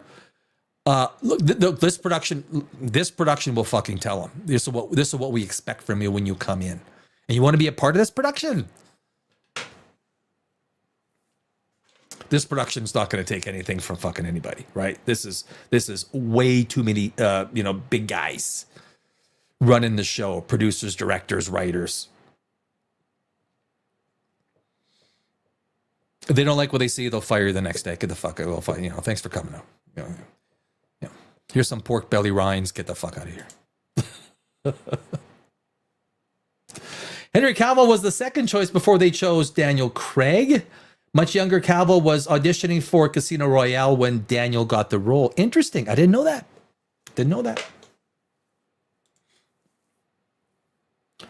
For me, after seeing Henry Cavill in The Witcher, he would be perfect as Darth Bane. And if Lucasfilm ever make old Empire Star Wars series on Darth Bane's book trilogy. Don't know too much about Darth Bane. That is that his son? Or no, not son.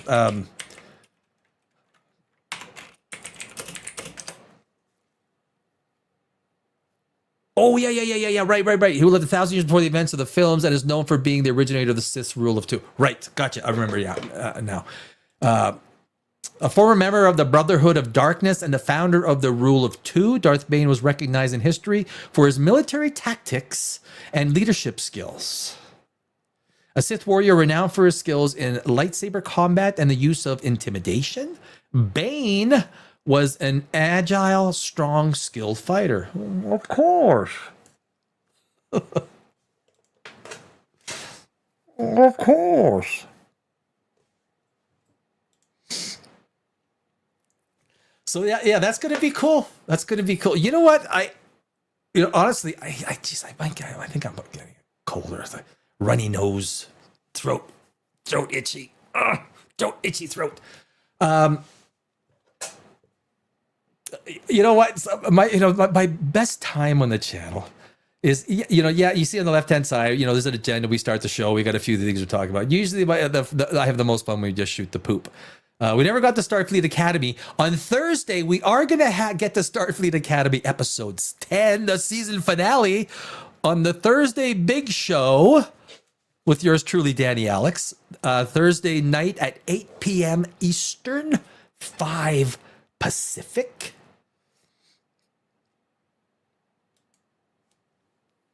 Yeah, Henry Cavill would be perfect for Darth Bane. I don't know if I am the right person that could make that determination. My question would be if Darth Bane is sort of that serious. Henry Cavill always comes across as likable. So if you want a likable Sith Lord, if he's kind of like the protagonist, the anti-hero, but still evil, still not evil. I'm not sure if evil is the right word. Evil is a very overused word because it's perspective, right? A Sith Lord's perspective is different than the Jedi perspective. One's not necessarily evil over the others. One might take much more exaggerated positions or actions. Now, I don't know if evil is the right way. It's just that's the way I've always looked at like Sith Jedi. It's just a difference in perspective. One is much more, one is different than the other. One is a little bit, one. You know what I mean? You know what I mean, right? So, but we'll leave it at that for tonight, guys. Yeah, more Starfleet Academy, and I will say, look, I love the shit shows. I do. I love the Acolytes. I can't wait for Ahsoka season 2. I can't wait for season 2 of Starfleet Academy, because the fun of ripping these incompetent idiots. Please do the Rey movie with what's her name, Benet Choi, with that. Like, oh my God, can you please do that Star Wars movie? With the feminist activist. I think she's actually Canadian. Pakistani Canadian. I think she's Canadian. Oh, do that movie, please. That would give 2-3. That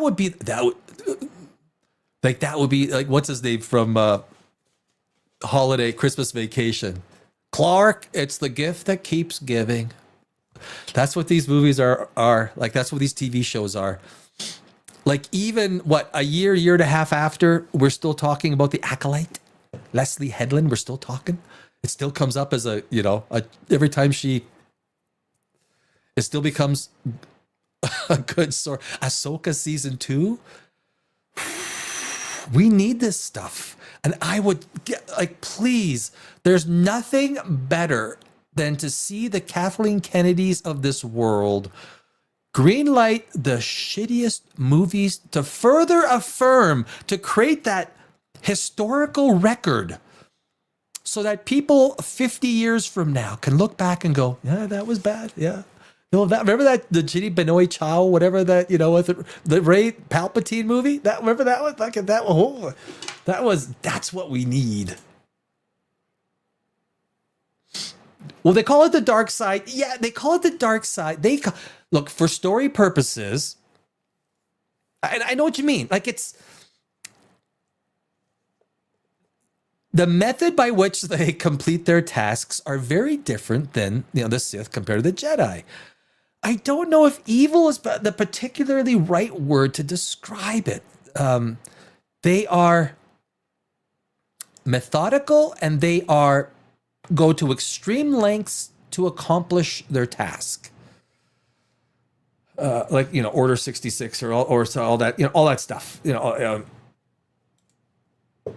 pursuit of power, wealth, and status are simply petty pleasures of sadistic fools. Darth Bane, there you go.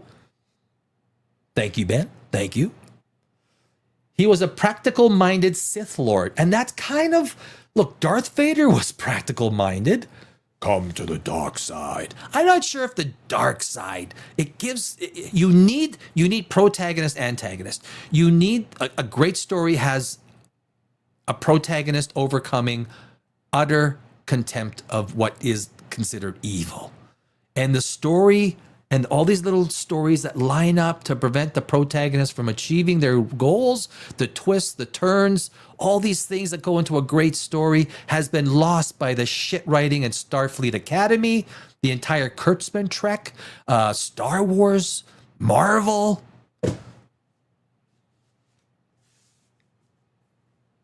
Others will say, Doctor Who.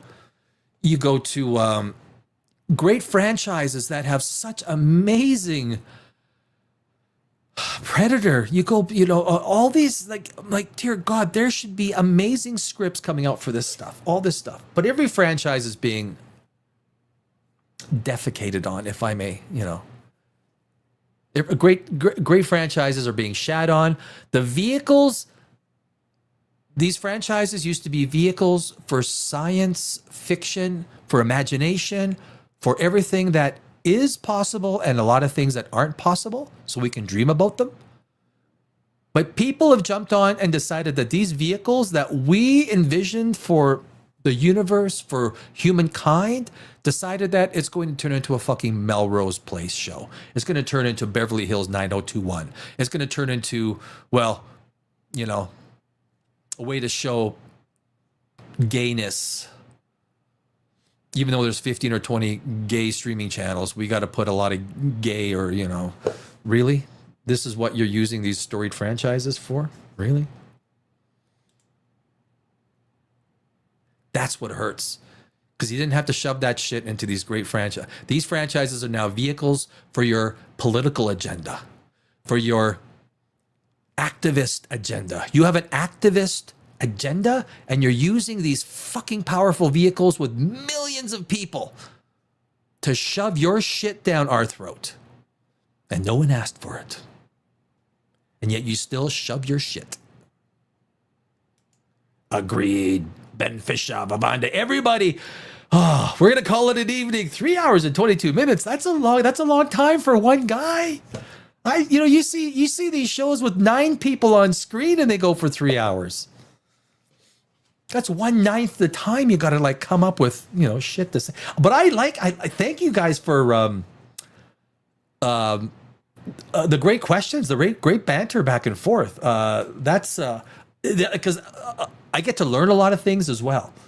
Things that you know, there's no way anyone can know all this stuff, right? And everyone has got you know, that is a sci-fi lover, comic book lover, anyone who loves fantasy, horror, because I love horror, right? I'm a horror, right? I love my horror. We all, you know, we all got our shit to, you know, to talk about and to add. So, Ben Fisher, I hope you have a great night. Thank you, my friend. Vivander, thank you very much. Pam, I don't think Pam is still around, and a few other people. Thank you all you for watching POPRAGEOUS live the Tuesday big show. We're going to be back on Thursday for the Thursday big show. And of course, every Saturday it's POPRAGEOUS live. It's Saturday night. We always start at 8 p.m. Eastern, 5 Pacific. So please stop by. Guys, thank you very much. Have a wonderful sleep. And I will see you in about, 44 hours. Cheers, guys. Bye.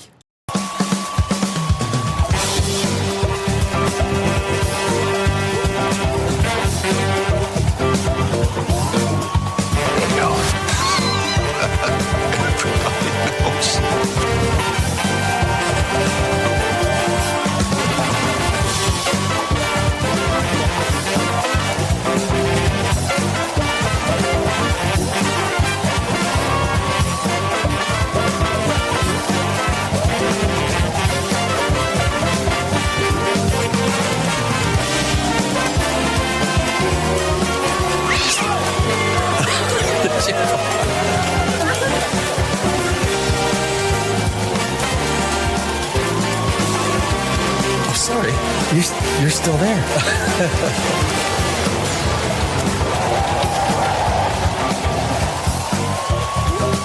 Yeah, baby. Why are you not entertained? I'm sorry, baby. I didn't know it was your turn. Fuck you. Look at me. Yes. What's wrong with being sexy? I mean, there's no... Sex. These go to 11. Does that mean it's louder?